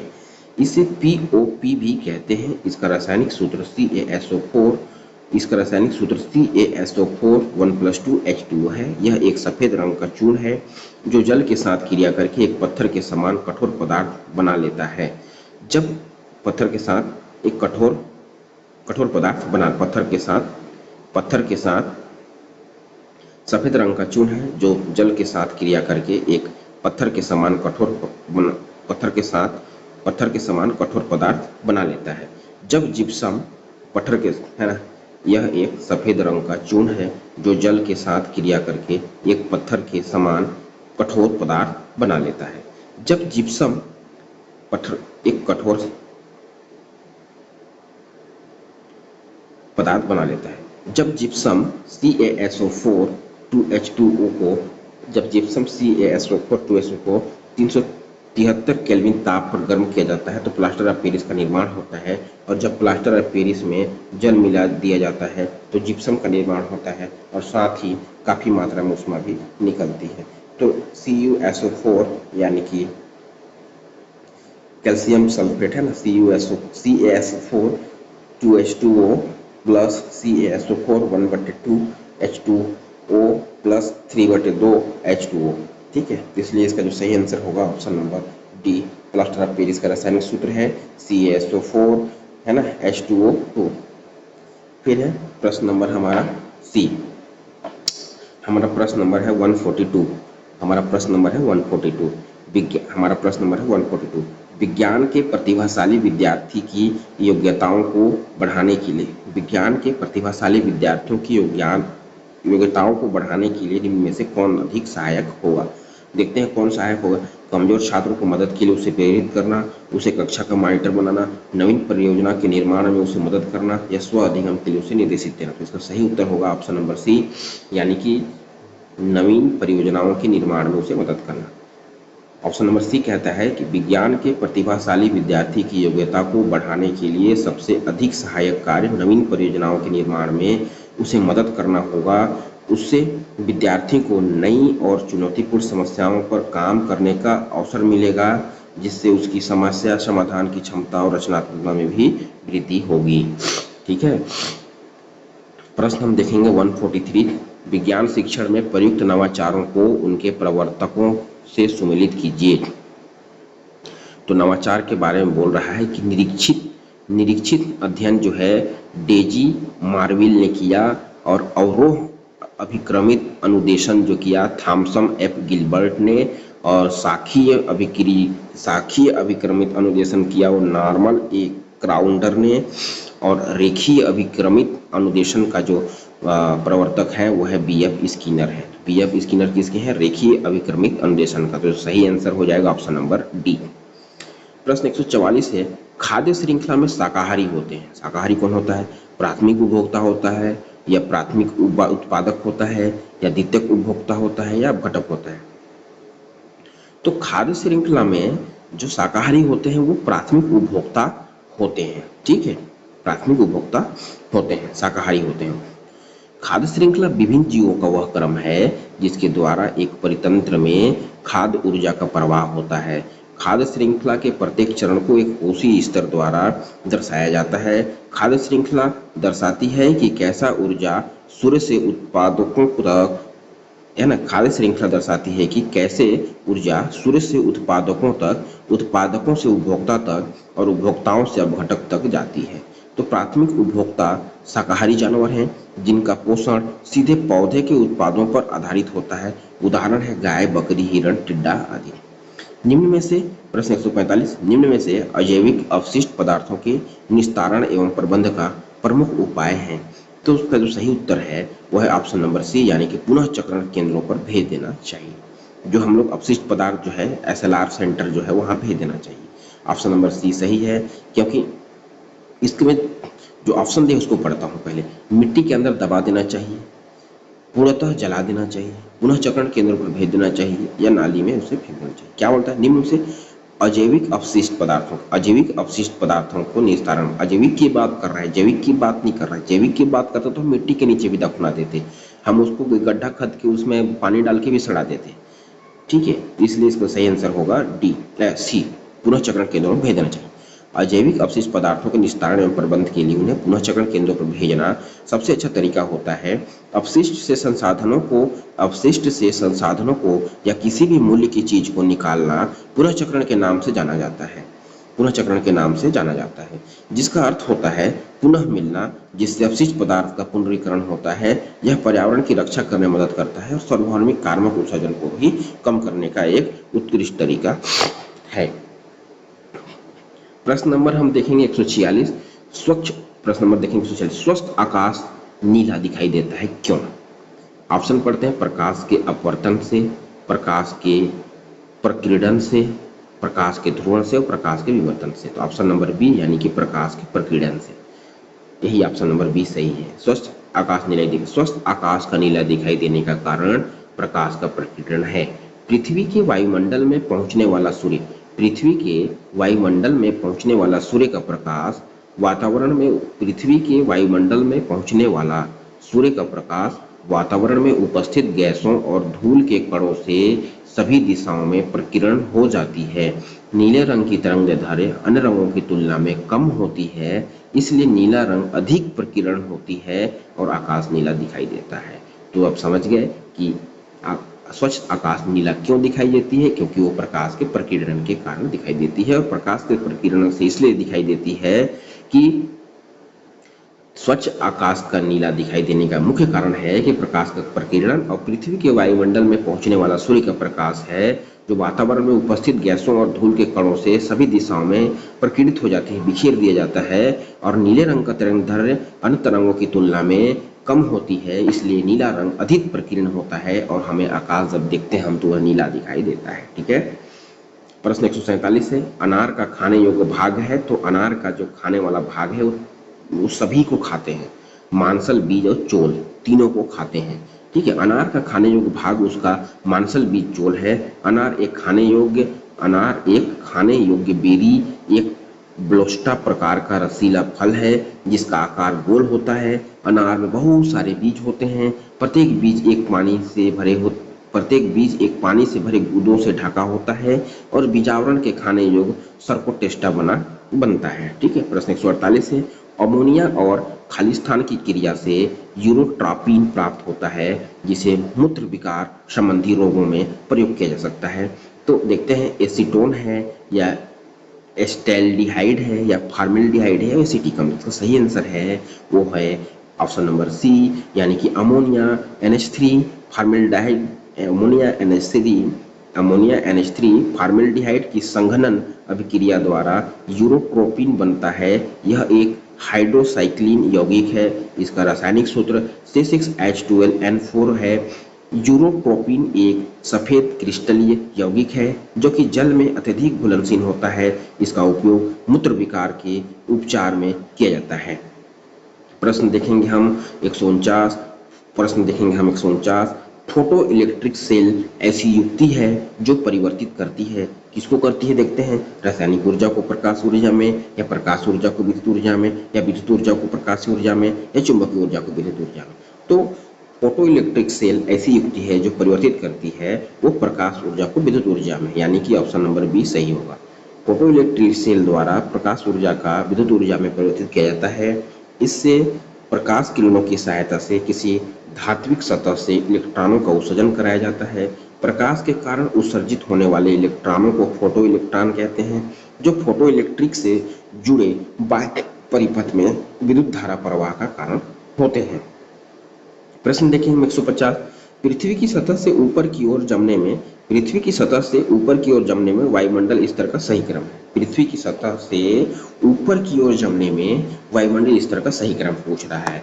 तो इसका जो सही उत्तर है वो है ऑप्शन नंबर ए, यानी कि ऊपर की ओर सबसे पहले ट्रोपोस्फियर होता है, फिर स्ट्रेटोस्फियर होता है, फिर मेसोस्फियर होता है, फिर थर्मोस्फियर होता है, फिर एक्सोस्फियर होता है। देखिए क्या कहता है कि पृथ्वी की चारों ओर एक विशाल क्षेत्र में वायु का घेरा है जिसे वायुमंडल कहते हैं। वायुमंडल विभिन्न परतों से मिलकर बना है जिन्हें पृथ्वी की सतह से ऊंचाई के क्रम में भिन्न भिन्न नाम दिए गए हैं। वायुमंडल की पृथ्वी की सतह से सबसे नजदीक या पहली परत को ट्रोपोस्फियर कहते हैं। अतः बढ़ती ऊंचाई के वायुमंडलीय परतों का क्रम इस प्रकार है, सबसे पहले टेजोस्फियर, फिर स्ट्रेटोस्फियर, फिर मेसोस्फियर, फिर थर्मोस्फियर, फिर एक्सोस्फियर है। इसी के साथ जो 2014 का जो प्रश्न है हमारा साइंस भाग खत्म हुआ। अब हम SST यानी कि सामाजिक अध्ययन का भाग पढ़ेंगे जो 91 प्रश्न क्रमांक 91 से 150 तक होंगे। तो आइए हम इसको क्विक रिवीजन की जैसे थोड़ा सा फास्ट करते हैं।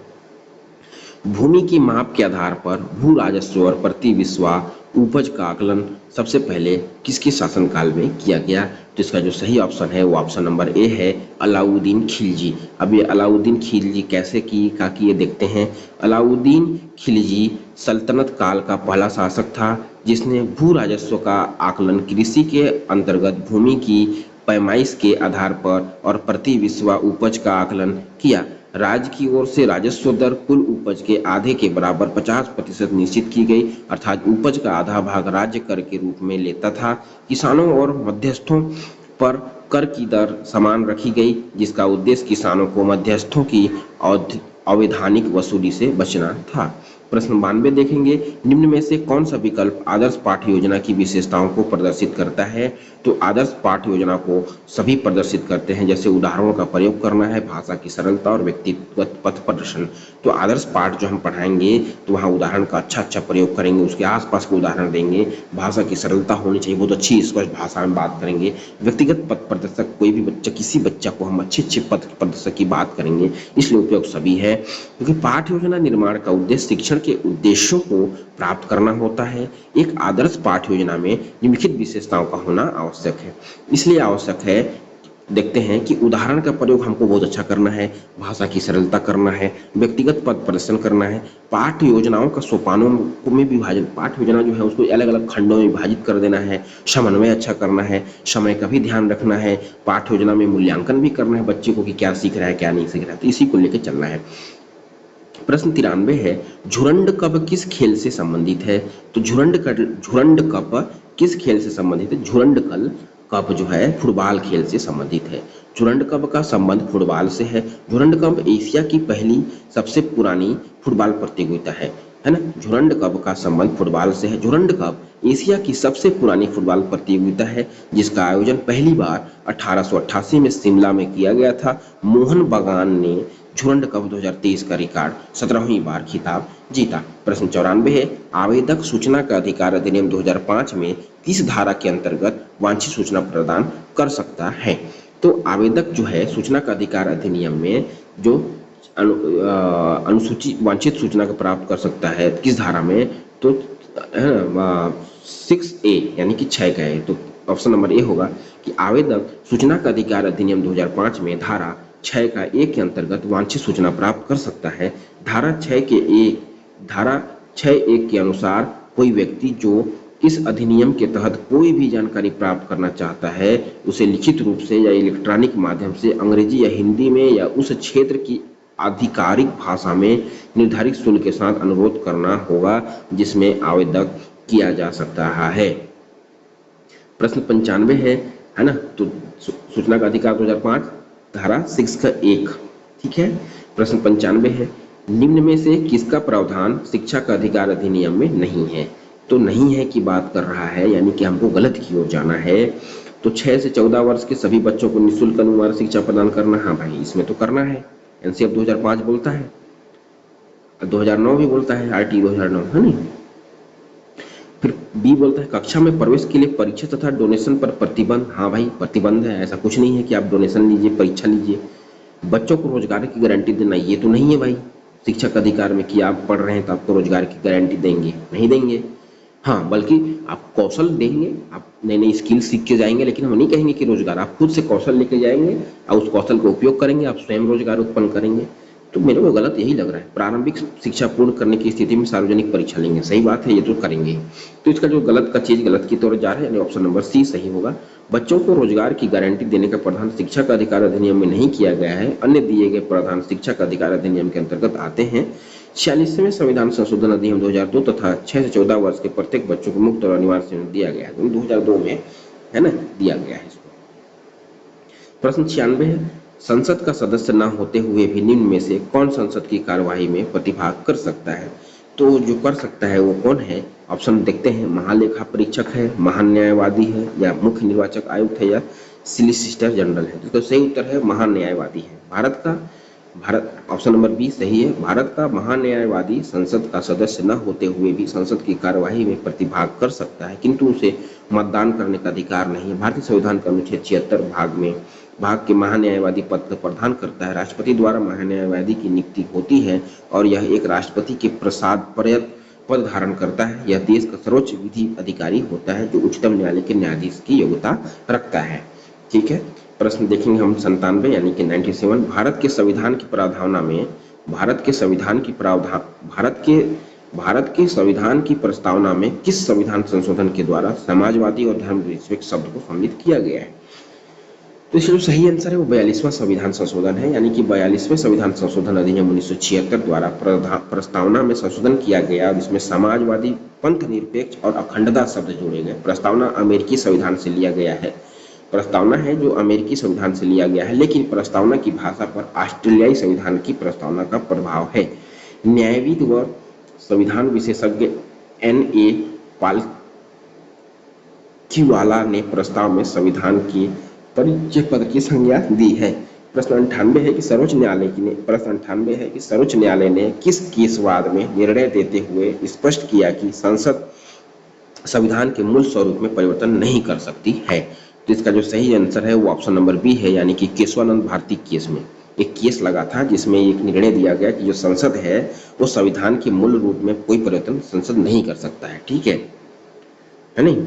तो केशवानंद भारती बनाम केरल राज्यवाद में सर्वोच्च न्यायालय द्वारा संविधान के आधारभूत ढांचे का सिद्धांत घोषित किया गया। सर्वोच्च न्यायालय ने इस वाद में निर्णय देते हुए स्पष्ट किया कि संसद विधानसभा यानी कि संसद जो है संविधान के मूल रूप में परिवर्तन नहीं कर सकता है। ठीक है, मूल रूप में परिवर्तन नहीं कर सकता है, बल्कि उसमें वो जोड़ सकता है क इसके 82 का क ए ऐसा करके का एक जोड़ सकता है नहीं। प्रश्न 99 देखेंगे हम। संविधान के किस अनुच्छेद के अंतर्गत भारत के किसी भी राज्य में राष्ट्रपति शासन लागू किया जाता है? तो इसका जो सही उत्तर है वो है किस अनुच्छेद के अंतर्गत राष्ट्रपति शासन लागू किया? तो इसका जो सही आंसर है अनुच्छेद 356। भारतीय संविधान में भाग 18 में अनुच्छेद भारतीय संविधान ने भाग 18 में अनुच्छेद 352 से 360 तक आपातकाल से संबंधित उपबंध उल्लेखित है। भारतीय संविधान में आपदा उपबंधों को 3 भागों में बांटा गया है। राष्ट्रीय आपात यानी कि अनुच्छेद 352, राज्यों में राजनीतिक तंत्र की विफलता राष्ट्रपति शासन अनुच्छेद 356 और वित्तीय आपात अनुच्छेद 360। इन तीनों के हिसाब से अनुच्छेद में राष्ट्रपति शासन लागू किसी भी राज्य में या देश में किया जा सकता है। ठीक है, प्रश्न क्रमांक हम देखेंगे कि 100 भारत में उपभोक्ता संरक्षण अधिनियम पारित हुआ, तो वो सन 1886 में पारित हुआ। भारत में उपभोक्ता संरक्षण अधिनियम 24 दिसंबर 1986 को पारित किया गया था। इस अधिनियम का उद्देश्य उपभोक्ताओं को दोषपूर्ण वस्तुओं, लापरवाह सेवाओं एवं अनुचित व्यापार प्रथाओं से संरक्षण प्रदान करना है। प्रत्येक वर्ष 24 दिसंबर को राष्ट्रीय उपभोक्ता अधिकार दिवस मनाया जाता है। विश्व उपभोक्ता अधिकार दिवस 15 मार्च को मनाया जाता है। उपभोक्ता अदालत होता है, उपभोक्ता फोरम होता है, जो केंद्र में भी होता है, राज्य में भी होता है, जिला में भी होता है। अगर आप किसी चीज़ से ग्रसित हैं, गरीब हैं, आपकी सुनवाई नहीं हो पा रही है, तो आपको उपभोक्ता फार्म में एक शिविर लगता है, एक आवेदन दे दीजिए। उस शिविर में आपकी आवेदन की निराकरण किया जाएगा। आप अगर किसी चीज़ से ग्रसित हैं, किसी चीज़ से शोषित हैं, तो उस उपभोक्ता फार्म में आपकी शिकायत का लिखे जाएगा। वहाँ जजों का टीम बैठे रहेगा, वकील रहेंगे और कुछ वो आपके जो क्षेत्रीय अधिकारी रहेंगे उनको सूचना दिया जाएगा। उसी में आपका जो समाधान किया जा जाएगा कि आप क्या कर सकते हैं, वो क्या कर सकते हैं। इन दोनों के बीच की आपसी सामंजस्य स्थापित करके दोनों के बीच की एक सही निर्णय लिया जाता है, जिससे दोनों पक्ष को राहत दिया जा सकता है और दोनों पक्ष इसमें ठीक हो जाता है। इसलिए उपभोक्ता फोरम या फिर उपभोक्ता अदालत का निर्माण किया गया है। ठीक है, प्रश्न हम देखेंगे 101। सामाजिक विज्ञान विषय की विषय वस्तु के शिक्षण में बालक की अवधारणात्मक समझ विकसित की जाए तो बालक में कौन सा परिवर्तन परिलक्षित नहीं होगा? जिसका जो सही आंसर है वो ऑप्शन नंबर सी, यानी कि रटने की क्षमता का विकास नहीं होगा। इसलिए नहीं होगा क्योंकि सामाजिक विज्ञान विषय की विषय वस्तु के शिक्षण में बालक की अवधारणात्मक समझ विकसित की जाए तो बालक में निम्न परिवर्तन परिलक्षित होंगे। सामाजिक मुद्दे पर स्वतंत्र रूप से सोचने का विकास, सही बात है, बच्चा कर सकता है। सामाजिक मुद्दों की आलोचनात्मक समीक्षा करने की क्षमता का विकास ये भी कर सकता है। नैतिक क्षमता का भी विकास कर सकता है। बच्चे में प्रेरणा, पहचान और वर्गीकरण की क्षमता का भी विकास कर सकता है।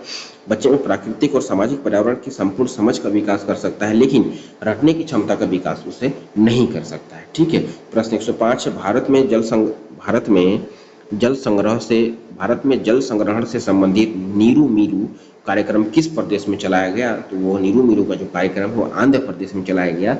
आंध्र प्रदेश में तब चलाया गया कि भारत में जब जल संग्रह से संबंधित नीरू मीरू जल और कार्यक्रम आंध्र प्रदेश द्वारा शुरू किया गया? तो यह जल संरक्षण मिशन द्वारा वर्ष 2000 में शुरू किया गया था। 2000 में शुरू किया गया था। प्रश्न 103 है, यह वह देश जहां पर 100% जनसंख्या नगरों में बसा करती है, वह देश कौन सा है? तो वह देश सिंगापुर है ना। सिंगापुर के अतिरिक्त हांगकांग, मोनाको, मकाऊ आदि देशों में भी जनसंख्या 100% नगरों में निवास करती है। सबसे अधिक नगरीकृत आबादी वाला महाद्वीप उत्तरी अमेरिका यानी कि 42% है, और एशिया में नगरीकरण का स्तर लगभग 50% है, जबकि हमारे यहाँ जो हमारा छत्तीसगढ़ अधिकतर जो है ग्रामीणों में बसा हुआ है हमारा। प्रश्न 104 है कि भारत में ग्रीष्मकालीन मानसूनी हवाएं किस दिशा की ओर चलती है? तो उसका जो सही ऑप्शन है वो दक्षिण पश्चिम से उत्तर पूर्व की ओर चलती है।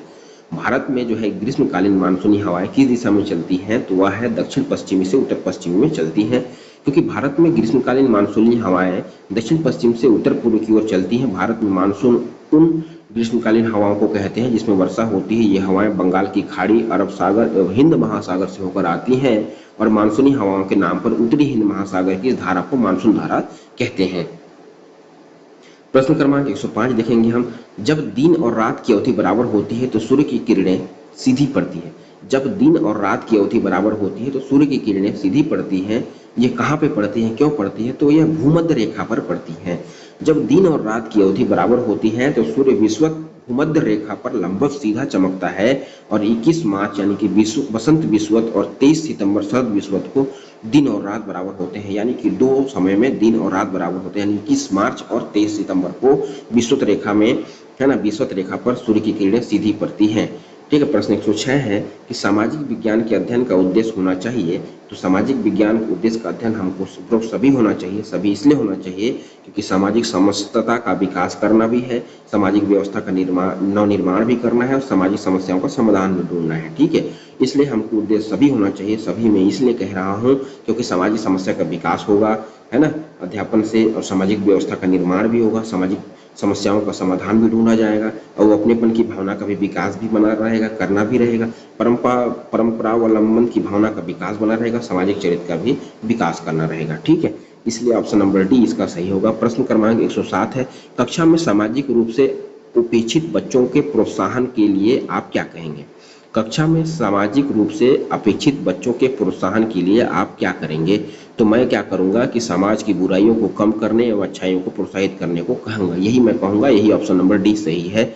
बाकी चीज नहीं कहूंगा, क्योंकि सामाजिक कुरीतियों का कटाक्ष नहीं करूंगा, अंधविश्वासों की उपेक्षा नहीं करेंगे, और समाज के रीति रिवाजों का विश्लेषण भी नहीं करूंगा।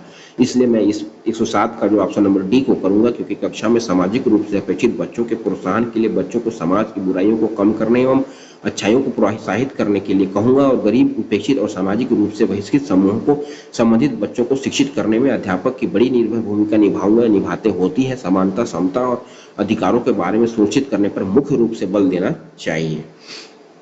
प्रश्न 104 है, सामाजिक विज्ञान के अध्यापकों को छात्रों को देना चाहिए।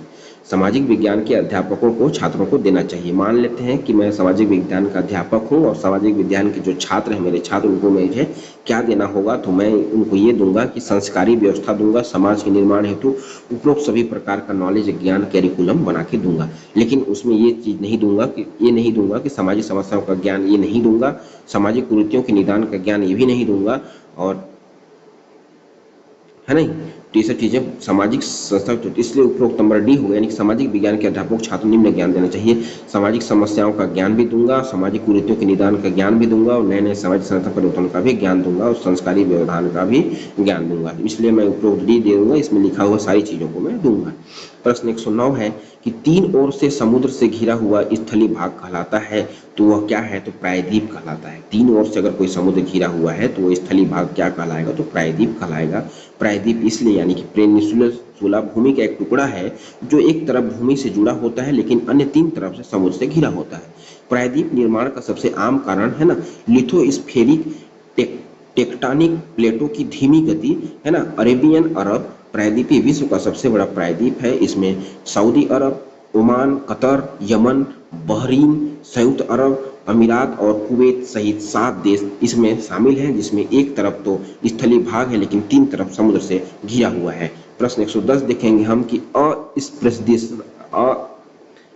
अस्पृश्यता का अंत भारतीय संविधान के किस अनुच्छेद में वर्णित है? तो यह भारतीय संविधान के अनुच्छेद 17 में वर्णित है।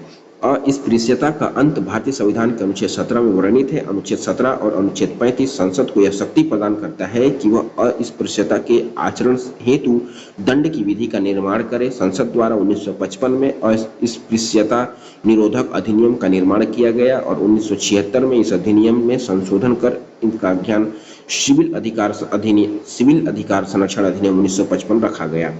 ठीक है, 1955 इसका रखा गया है ना। इसलिए इसका जो सही है, भारत में जल, अरे यार 110 हो गए, 110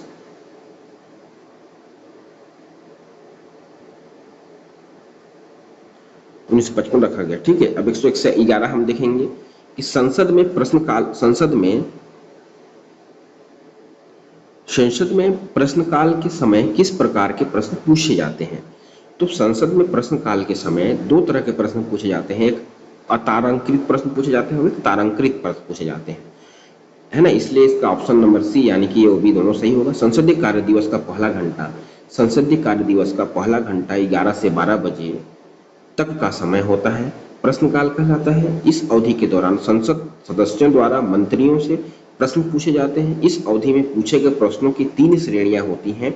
एक होता है तारांकित प्रश्न यानी कि स्ट्रेट क्वेश्चन, और एक अतांत्रिक क्वेश्चन यानी कि अनस्ट्रेट क्वेश्चन। स्ट्रेटेड मतलब तारांकित मतलब स्ट्रेट फॉरवर्ड में सीधी सीधी प्रश्न पूछे जाते हैं।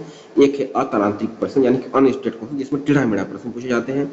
और तीसरा है अल्प सूचना प्रश्न यानी शॉर्ट नोटिस यानी कि शॉर्ट प्रश्न पूछे जाते हैं। प्रश्न 112 है, लॉर्ड कॉर्नवालिस ने, प्रश्न 112 लॉर्ड कॉर्नवालिस ने राजस्व बंदोबस्ती की निम्न में से किस व्यवस्था को लागू किया। तो इसका जो बंदोबस्ती की जो योजना था वो इस्तमरारी यानी ऑप्शन नंबर डी को लागू किया। देखिए, कॉर्नवालिस ने इजारेदारी व्यवस्था वारेन हेसिंगटन द्वारा लागू के दोषों को दूर करने के उद्देश्यों से स्थायी बंदोबस्त या इस्तमारारी व्यवस्था को लागू कराया। यह व्यवस्था बंगाल, बिहार, उड़ीसा, बनारस और उत्तरी कर्नाटक में लागू की गई। स्थायी बंदोबस्त के तहत जमींदारों को भूमि का स्थायी मालिक बना दिया गया। स्थायी बंदोबस्त के तहत जमींदार किसानों से वसूले गए कुल रकम का 10वां भाग 10/11 कंपनी को देते थे एवं शेष 1/11 भाग स्वयं रखते थे। प्रश्न 113 है, जब भारत में साय 8:30 बज रहे हों तो इंग्लैंड में मानक समय होगा। तो मानक समय वहाँ 3 बजे होगा, है नहीं, 3 बजे शाम होगा। भारतीय मानक समय IST ग्रीनविच मध्य समय GMT में 5 घंटे 30 मिनट आगे है। ठीक है, भारतीय मानक समय IST ग्रीनविच मध्य समय GMT से 5 घंटे 30 मिनट आगे है। इसलिए जब भारत में साय 8:30 बज रहा हो तो इंग्लैंड में मानक समय साय 3 बजे का समय होगा। ठीक है, 5 मिनट 30 समय हमारा आगे है। प्रश्न 114 है, नैनीताल झील को स्कंद पुराण में निम्न में से किस नाम से जाना जाता है। तो इसका जो सही आंसर है वो त्रिऋषि सरोवर के नाम से जाना जाता है। क्यों जाना जाता है कि नैनीताल झील को स्कंद पुराण में त्रिऋषि सरोवर भी कहा जाता है। स्कंद पुराण में मानस खंड के अनुसार 3 ऋषियों अत्रि, पुलस्त्य और पुहवा ने इस झील का निर्माण किया था। अपनी तीर्थ यात्रा के मार्ग में तीनों को बहुत प्यास लगी, लेकिन कहीं जल न मिलने पर उन्होंने एक गड्ढा कर उसमें मानसरोवर का जल भर दिया, जिसके फलस्वरूप नैनीलाल झील का निर्माण हुआ। प्रश्न 115 है, उत्तराखंड का वह लोकगीत जो विरह वियोग व्याकुलता में गाया गया है तो वह है झुमेलो। झुमेलो गढ़वाल क्षेत्र में गाए जाने वाली झुमेलो गीत विरह वियोग और व्याकुलता में गाया जाता है। चौफला यह एक प्रकार का प्रेम गीत है। चांचरी जो है यह कुमाऊं क्षेत्र का एक नृत्य गीत है। इसमें स्त्री पुरुष दोनों भाग लेते हैं। न्योली है यह कुमाऊं क्षेत्र का अनुभूति प्रधान गीत है। प्रश्न 116 है, निम्न देशों में से कौन आसियान है ना ASEAN का सदस्य है। तो आसियान का जो सदस्य है वो दक्षिण कोरिया है। आसियान है ना ASEAN दक्षिण पूर्व एशियाई देशों का एक क्षेत्रीय संगठन है। आसियान की स्थापना 1967 में बैंकॉक घोषणा पत्र द्वारा हुई थी। आसियान का सचिवालय इंडोनेशिया की राजधानी जकार्ता में है। आसियान के 10 सदस्य देश हैं। पहला है इंडोनेशिया, दूसरा है मलेशिया, तीसरा है फिलीपींस, चौथा है सिंगापुर, पांचवा है ब्रुनेई और सातवां है वियतनाम, आठवां है लाओस, नौवां है म्यांमार और 10वां है कंबोडिया। ठीक है। प्रश्न 117 है, वर्तमान विश्व अर्थव्यवस्था में उभरता हुआ उद्योग कौन सा है? तो वर्तमान विश्व अर्थव्यवस्था में उभरता हुआ उद्योग जो है वह है सूचना प्रौद्योगिकी उद्योग है। ऑप्शन नंबर सी, सूचना प्रौद्योगिकी उद्योग वर्तमान विश्व अर्थव्यवस्था में उभरता हुआ उद्योग है। सूचना प्रौद्योगिकी आईडी एक सामान्य प्रयोजन प्रौद्योगिकी का उदाहरण है जिसमें आर्थिक विकास के साथ साथ आर्थिक और सामाजिक विकास के अन्य आयामों में महत्वपूर्ण भूमिका निभाने की क्षमता है। वर्ष 2020 में भारत के सकल घरेलू उत्पाद में आईटी उद्योग की लागत 8% हिस्सेदारी थी। प्रश्न 118 है, स्वर्णिम चतुर्भुज परियोजना है। तो इसका स्वर्णिम चतुर्भुज परियोजना है राष्ट्रीय राजमार्ग परियोजना है। ऑप्शन नंबर बी सही है। स्वर्णिम चतुर्भुज परियोजना 5846 किलोमीटर राष्ट्रीय राजमार्ग परियोजना है जो दिल्ली, मुंबई, कोलकाता और चेन्नई को जोड़ता है, जिससे भारत के प्रमुख औद्योगिक, कृषि और सांस्कृतिक केंद्र एकजुट होते हैं। यह परियोजना 2001 में शुरू हुई थी। भारतीय राष्ट्रीय राजमार्ग प्राधिकरण NHAI जो सड़क परिवहन और राजमार्ग मंत्रालय का हिस्सा है, इसका प्रभारी है। प्रश्न 119 से प्रोजेक्ट कार्य के अंग है। प्रोजेक्ट कार्य के अंग है, तो प्रोजेक्ट कार्य के अंग है वो है ऑप्शन नंबर सी, यानी कि 4-3-4-2-3-1 है ना, 4-2-3 है अंग है। इसको संबंधित कर दिया है सबसे पहले, है ना, कि चरण होते हैं। जो चरण ये है जिनका क्रम इस प्रकार है। परियोजना कार्य का परिचय क्षेत्र होगा, पहला होगा परियोजना कार्य के परिचय क्षेत्र होगा, दूसरा स्थल का चिन्हांकित होगा, तीसरा स्थल का अवलोकन होगा, चौथा संबंधित जानकारी का संकलन होगा, फिर रिपीट लेखन होगा। ठीक है, इसलिए ऑप्शन नंबर सी को लिया गया है। प्रश्न नंबर 120 से, छात्रों में सृजनात्मकता का निर्माण करने के लिए आप क्या करेंगे? तो मैं ये करूंगा कि ऑप्शन नंबर सी, छात्रों को प्रोजेक्ट कार्य देंगे, है ना। छात्रों में सृजनात्मकता का निर्माण करने के लिए छात्रों को प्रोजेक्ट कार्य प्रदान करना चाहिए। प्रोजेक्ट कार्य एक प्रकार का सुनियोजित तथा सुनिश्चित अध्ययन है जिसमें विद्यार्थी किसी कार्य अथवा समस्या पर विचार करते हैं। इन अधिगम में विद्यार्थी स्वयं कुछ करके तथा सजीव प्रक्रियाओं द्वारा सीखने का प्रयास करते हैं। प्रश्न 121 से गंधार कला पर किस विदेशी कला का प्रभाव है? तो वह है यूनानी कला के प्रभाव से देश के पश्चिमोत्तर प्रदेशों की कला की जिस नवीन शैली का उदय हुआ उसे गंधार शैली कहा जाता है। यह विशुद्ध रूप से बौद्ध धर्म से संबंधित धार्मिक प्रस्तर मूर्तिकला शैली है जिसका उदय कनिष्ठ प्रथम के समय हुआ। तक्षशिला, कपिसा, पुष्कलावती अभियान आदि इसके प्रमुख केंद्र रहे। इसका कला का चरम विकास कुषाण काल में हुआ। प्रश्न 122 है, खजुराहो मंदिर किस राजवंश के राजाओं द्वारा निर्मित किए गए? तो इसका जो चंदेल वंश के किए गए। ऑप्शन नंबर सी सही है। खजुराहो मंदिर हिंदू एवं जैन मंदिरों का समूह है जो मध्य प्रदेश के छतरपुर जिले में विध्वंस पर्वत श्रृंखला पर अवस्थित है। इन मंदिरों का निर्माण 1950 से 1050 ईस्वी के मध्य चंदेल शासकों ने कराया था। खजुराहो के मंदिर वास्तुकला के नागर शैली का अद्भुत चरण है। ये मंदिर अपनी कामुक भाव से युक्त मूर्तियों के लिए विश्वविख्यात है। प्रश्न 123 से, इल्तुतमिश किस वंश का शासक था? तो वह गुलाम वंश का शासक था। शमसुद्दीन इल्तुतमिश 1210 से 36 ईस्वी गुलाम वंश का शासक था। भारत में तुर्की राज्य का वास्तविक संस्थापक इल्तुतमिश ही था। इल्तुतमिश ने ईका व्यवस्था शुरू की थी। इल्तुतमिश ने चांदी का टंका तथा तांबे की जतील का प्रचलन किया। उसने बगदाद के खलीफा अल-मुंतसर बिल्हा से मान्यता प्राप्त की और ऐसा करने वाला वह प्रथम मुस्लिम शासक था। प्रश्न 124 से सत्यमेव जयते लिखा गया। सत्यमेव जयते मंडूक उपनिषद से लिया गया है। भारत के राष्ट्रीय चिन्ह में अंकित सत्यमेव जयते शब्द मंडूकोपनिषद से लिया गया है। मंडूकोपनिषद अर्थवेद की सौनकीय शाखा का उपनिषद है। इस उपनिषद में 3 मुंडक हैं, प्रत्येक मुंडक में 2-2 खंड हैं तथा कुल 64 मंत्र हैं। प्रश्न 125 से, सत्यशोधन समाज के संस्थापक थे? तो वह ज्योतिबा फूले थे। ज्योतिबा फूले ने 1873 में सत्यशोधन समाज का गठन किया। ज्योतिबा फूले एक सामाजिक सांस्कृतिक कार्यकर्ता, विचारक, जाति प्रथा विरोध समाज सुधार थे। इसका जन्म 11 अप्रैल 1827 को महाराष्ट्र में माली जाति में हुआ था। इसकी प्रमुख रचनाएं हैं गुलामगिरी, तीर्थरत्न, किसान कोड़ा आदि। प्रश्न 126 से, निम्न में से कौन सी भारतीय कंपनी बहुराष्ट्रीय कंपनी नहीं है? तो इसमें जो उत्तर है वो इनमें से कोई नहीं है, ना। टाटा मोटर्स, रेनबेक्सी और एशियन पेंट्स, इनमें से कोई भी भारतीय कंपनी बहुराष्ट्र कंपनी नहीं है। उपयुक्त में से भारतीय कंपनी बहुराष्ट्र कंपनी है, सभी नहीं है, तो इसमें से सभी बहुराष्ट्र कंपनी यानी कि भारतीय कंपनी है। टाटा मोटर्स भी भारतीय कंपनी है, रेनबेक्सी भी भारतीय कंपनी है और एशियन पेंट भी भारतीय कंपनी है। प्रश्न 127 से ISI चिन्ह संबंधित है, तो ये है वस्तुओं की गुणवत्ता से। ISI जो हॉलमार्क लिखा रहता है, हम कोई भी वस्तु खरीदते हैं पास से ISI पास, तो वही हॉलमार्क का है, ठीक है, वस्तु की गुणवत्ता के लिए। ISI भारतीय मानक ब्यूरो BIS का पिछला नाम। भारत में औद्योगिक उत्पादों के लिए एक प्रमाणीकरण चिन्ह है। भारत में बेचे जाने वाले उत्पादों को प्रमाणित करने के लिए ISI चिन्ह अनिवार्य है। FPO चिन्ह भारत में बेचे जाने वाले सभी प्रसंस्कृत फलों के उत्पादों पर FPO फलों पर होता है, FPO चिन्ह लगाते हैं। एकमात्र कृषि उत्पादों को BIS हॉलमार्क आभूषण की गुणवत्ता से सोना और चांदी, है ना।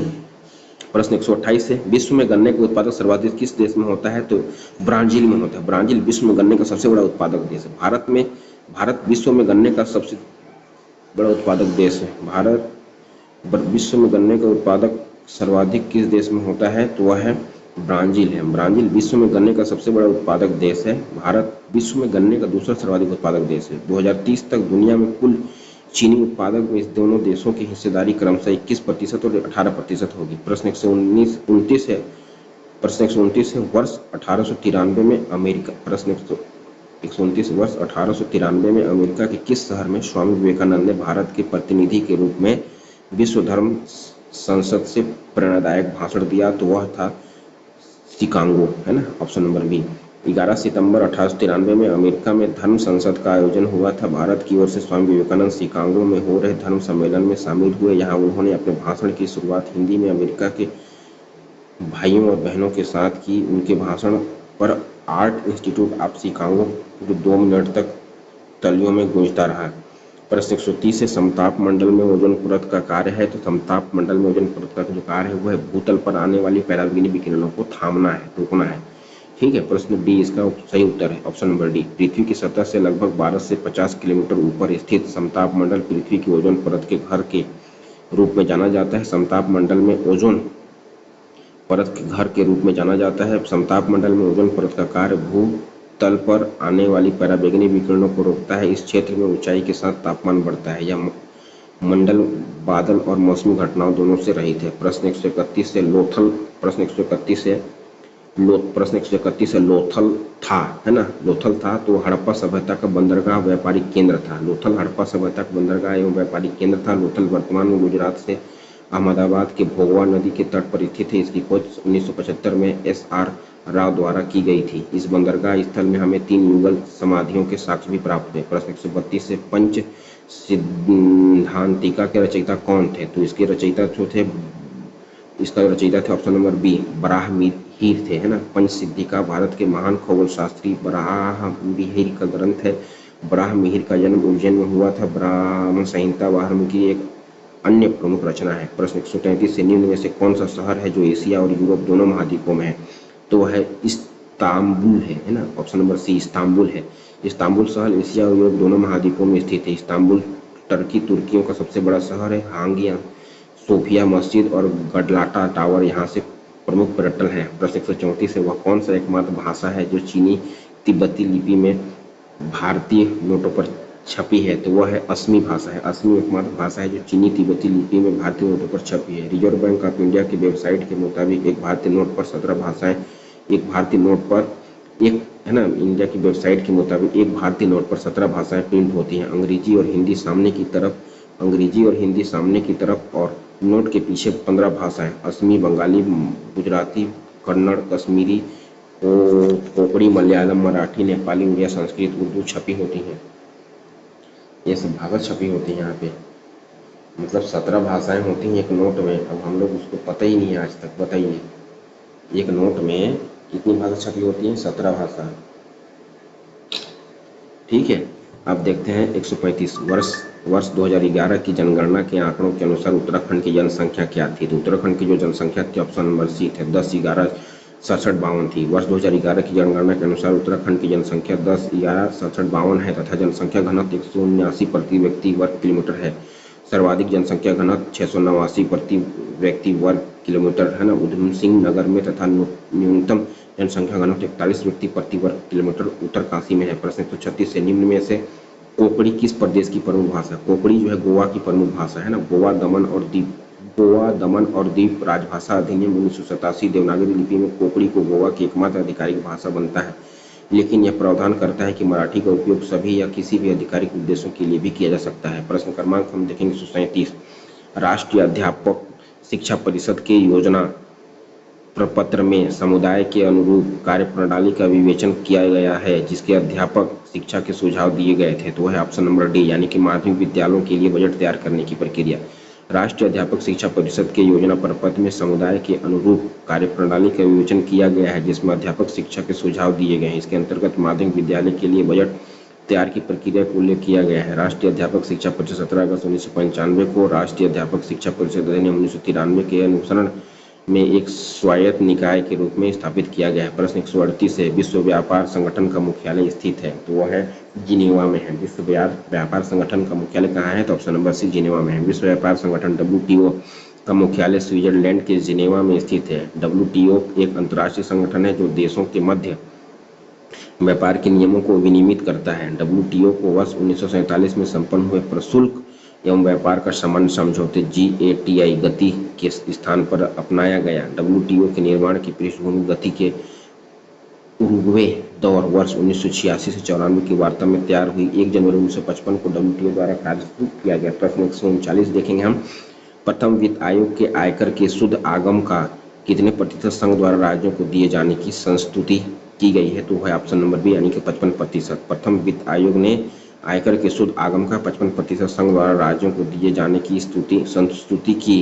प्रथम विश्व आयोग का गठन 22 नवंबर को 1951 में केसी नियोगी की अध्यक्षता में हुआ था। वर्तमान में 16वें वित्त आयोग का गठन किया गया है जिसके अध्यक्ष डॉक्टर अरविंद पनगड़िया हैं। प्रश्न 140 से विद्यालय में शिक्षक द्वारा सक्षम वातावरण बनाने के लिए किन बातों का पोषण करना चाहिए? तो ये सभी बातें हैं उनका करना चाहिए। सभी बातें में ये सब चारों हैं कि कक्षा में भौतिक परिवेश तथा सामाजिक एवं भावात्मक माहौल का विद्यार्थी की पढ़ाई पर उल्लेख प्रभाव पड़ता है। विद्यालय में शिक्षक द्वारा समक्ष वातावरण बनाने के लिए इन बातों का पोषण करना चाहिए। सामाजिक विविधता के प्रति सम्मान का, बच्चों के अधिकारों और गरिमा के प्रति सजगता के भाव का, सभी धर्मों के प्रति सहिष्णुता पर आदर का भाव का, ये तीनों हमको करना जरूरी है।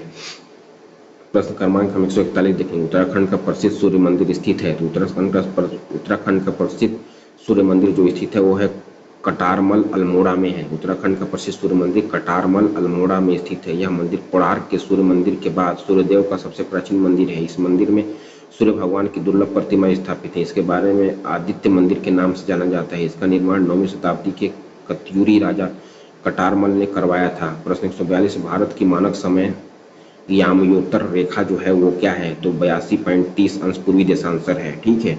साधारण देश के, ऑप्शन नंबर ए सही है, साधारण देश के मध्य भाग से गुजरने वाली देशांतर रेखाएं पर स्थानीय समय को पूरे देश का मानक समय माना जाता है। भारत में प्रयागराज के नैनी के समीप से गुजरने वाली 82.30 अंश पूर्वी देशांतर के स्थानीय समय को भारतीय मानक समय माना गया है।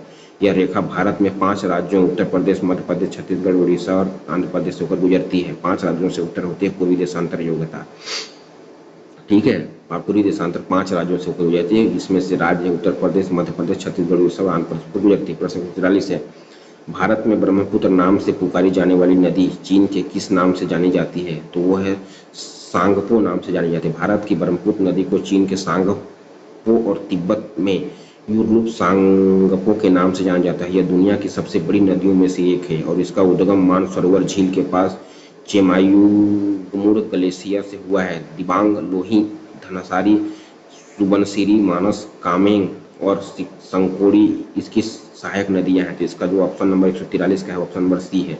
प्रश्न 144 से सरदार सरोवर बांध बना है, तो सरदार सरोवर बांध जो बना है वो नर्मदा नदी में बना है। ऑप्शन नंबर डी सही है। सरदार सरोवर बांध गुजरात के नवागम के पास नर्मदा नदी पर बना एक गुरुत्व बांध है। इस बांध 4 राज्यों गुजरात, मध्य प्रदेश, महाराष्ट्र और राजस्थान में जल तथा बिजली की आपूर्ति करता है। प्रश्न 145 से वेदों की और लौटो किसने कहा था? तो दयानंद सरस्वती ने कहा था। ऑप्शन नंबर सी, वेदों की ओर लौटो किसने कहा था? दयानंद सरस्वती ने कहा था। स्वामी दयानंद सरस्वती ने वेदों की ओर लौटो का नारा दिया था। स्वामी दयानंद सरस्वती ने आर्य समाज की स्थापना वर्ष 1875 में मुंबई में की। बाद में आर्य समाज का मुख्यालय लाहौर में स्थापित किया गया। स्वामी दयानंद सारस्वत का जन्म 12 फरवरी 1824 को गुजरात में हुआ था एवं उनका मूल नाम जो था मूल शंकर था। प्रश्न 146 से मुगल शासक प्रणाली में दीवान एतन नामक अधिकारी का क्या तात्पर्य था? तो उसका तात्पर्य था वेतन संबंधित मामलों को देखना था। ऑप्शन नंबर सी। मुगल शासक प्रणाली में दीवान एतन नामक अधिकारी वेतन और जागीर मामलों को देखने का कार्य था, है ना। और बाकी जो है उसका क्या नाम था? मीर ए आतिश का शाही तोपखाने का प्रधान था। मीर ए बहर जल सेना का प्रधान था। मीर ए बर्र वन विभाग का अधीक्षक था। प्रश्न 147 है खनवा का युद्ध किनके बीच लड़ा गया था? तो खनवा का युद्ध जो है बाबर और राणा सांगा के बीच लगा गया था। खनवा का युद्ध 17 मार्च 18 खनवा का जो युद्ध है 17 मार्च 1527 को बाबर और राणा सांगा के बीच हुआ था, जिसमें राणा सांगा की पराजय हुई थी। इस युद्ध में बाबर ने जिहाद इस्लाम की रक्षा के लिए धर्म युद्ध का नारा दिया था। प्रश्न 148 है इंपीरियल बैंक का नाम इसके राष्ट्रीयकरण के बाद बदल कर रख दिया गया था। तो इंपीरियम बैंक का नाम इसके राष्ट्रीयकरण के बाद बदल कर रखा गया था, वो नाम था बैंक ऑफ भारतीय स्टेट बैंक है ना। तो इंपीरियल बैंक का नाम इसके राष्ट्रीयकरण के बाद बदल कर रखा गया था, तो भारतीय स्टेट बैंक है। 27 जनवरी 1921 तीन बैंकों को मिलाकर एक Akhil Bharatiya bank imperial bank of India बनाया गया था। इंपीरियल बैंक को भारतीय स्टेट बैंक के नाम से भी बैंक के लिए राष्ट्रीयकृत किया गया था। तो कौन सा बैंक? Imperial bank. ठीक है, बहुत महत्वपूर्ण है। भारतीय राष्ट्र हमारा जो स्टेट बैंक था वो पहले क्या था? इंपीरियल बैंक के नाम से था। इंपीरियल बैंक का नाम इसके राष्ट्रीयकरण के बाद बदल कर रख दिया गया था, तो वो क्या हुआ? बैंक ऑफ भारतीय स्टेट बैंक था। ऑप्शन नंबर डी सही। 27 जनवरी 1921 को तीन बैंकों को मिलाकर एक Akhil Bharatiya bank imperial bank of India बनाया गया। इंपीरियल बैंक को भारतीय स्टेट बैंक बनाने के लिए राष्ट्रीयकरण किया गया था। प्रश्न 149 है उत्तराखंड में निम्न में से वह कौन सा आवासीय विद्यालय है जिसमें केवल अनुसूचित जनजातियों के विद्यार्थियों हेतु प्रवेश की व्यवस्था की गई है? तो ऑप्शन नंबर डी है, यानी कि एकलव्य आवासीय विद्यालय। उत्तराखंड में एकलव्य आवासीय विद्यालय में केवल अनुसूचित जनजातियों के विद्यार्थियों हेतु प्रवेश की व्यवस्था की गई है। एकलव्य मॉडल आवासीय विद्यालय EMRS पूरे भारत में भारतीय जनजातियों ST अनुसूचित जातियों के लिए मॉडल आवासीय विद्यालय बनाने की योजना थी। इसी शुरुआत जो है 1997-98 में हुई थी। EMRS में CBSE पाठ्यक्रम का अनुसरण किया जाता है। प्रश्न 150 है, प्रश्न क्रमांक 150 है समुद्रगुप्त के बाद समुद्रगुप्त के बाद चंद्रगुप्त द्वितीय मगध की गद्दी पर बैठा। समुद्रगुप्त के बाद चंद्रगुप्त द्वितीय मगध की गद्दी पर बैठा, उनमें उसने शकों को पराजित कर निम्न में से कौन सी उपाधि धारण की? तो ऑप्शन नंबर सी शाकाहारी विक्रमादित्य है ना। समुद्रगुप्त के बाद चंद्रगुप्त द्वितीय मगध की है ना, समुद्रगुप्त के बाद चंद्रगुप्त द्वितीय मगध की गद्दी पर बैठा, उसने शासकों को पराजित करने में से कौन सी उपाधि धारण की? तो समुद्रगुप्त के बाद तो साकरी विक्रमादित्य है ना। समुद्रगुप्त के बाद चंद्रगुप्त द्वितीय मगध की गद्दी पर बैठा, उसने शकों को पराजित कर सकारी विक्रमादित्य की उपाधि धारण की। उन्हें शकों को पराजित कर सकरी विक्रमादित्य की उपाधि धारण की। इसके अतिरिक्त उसने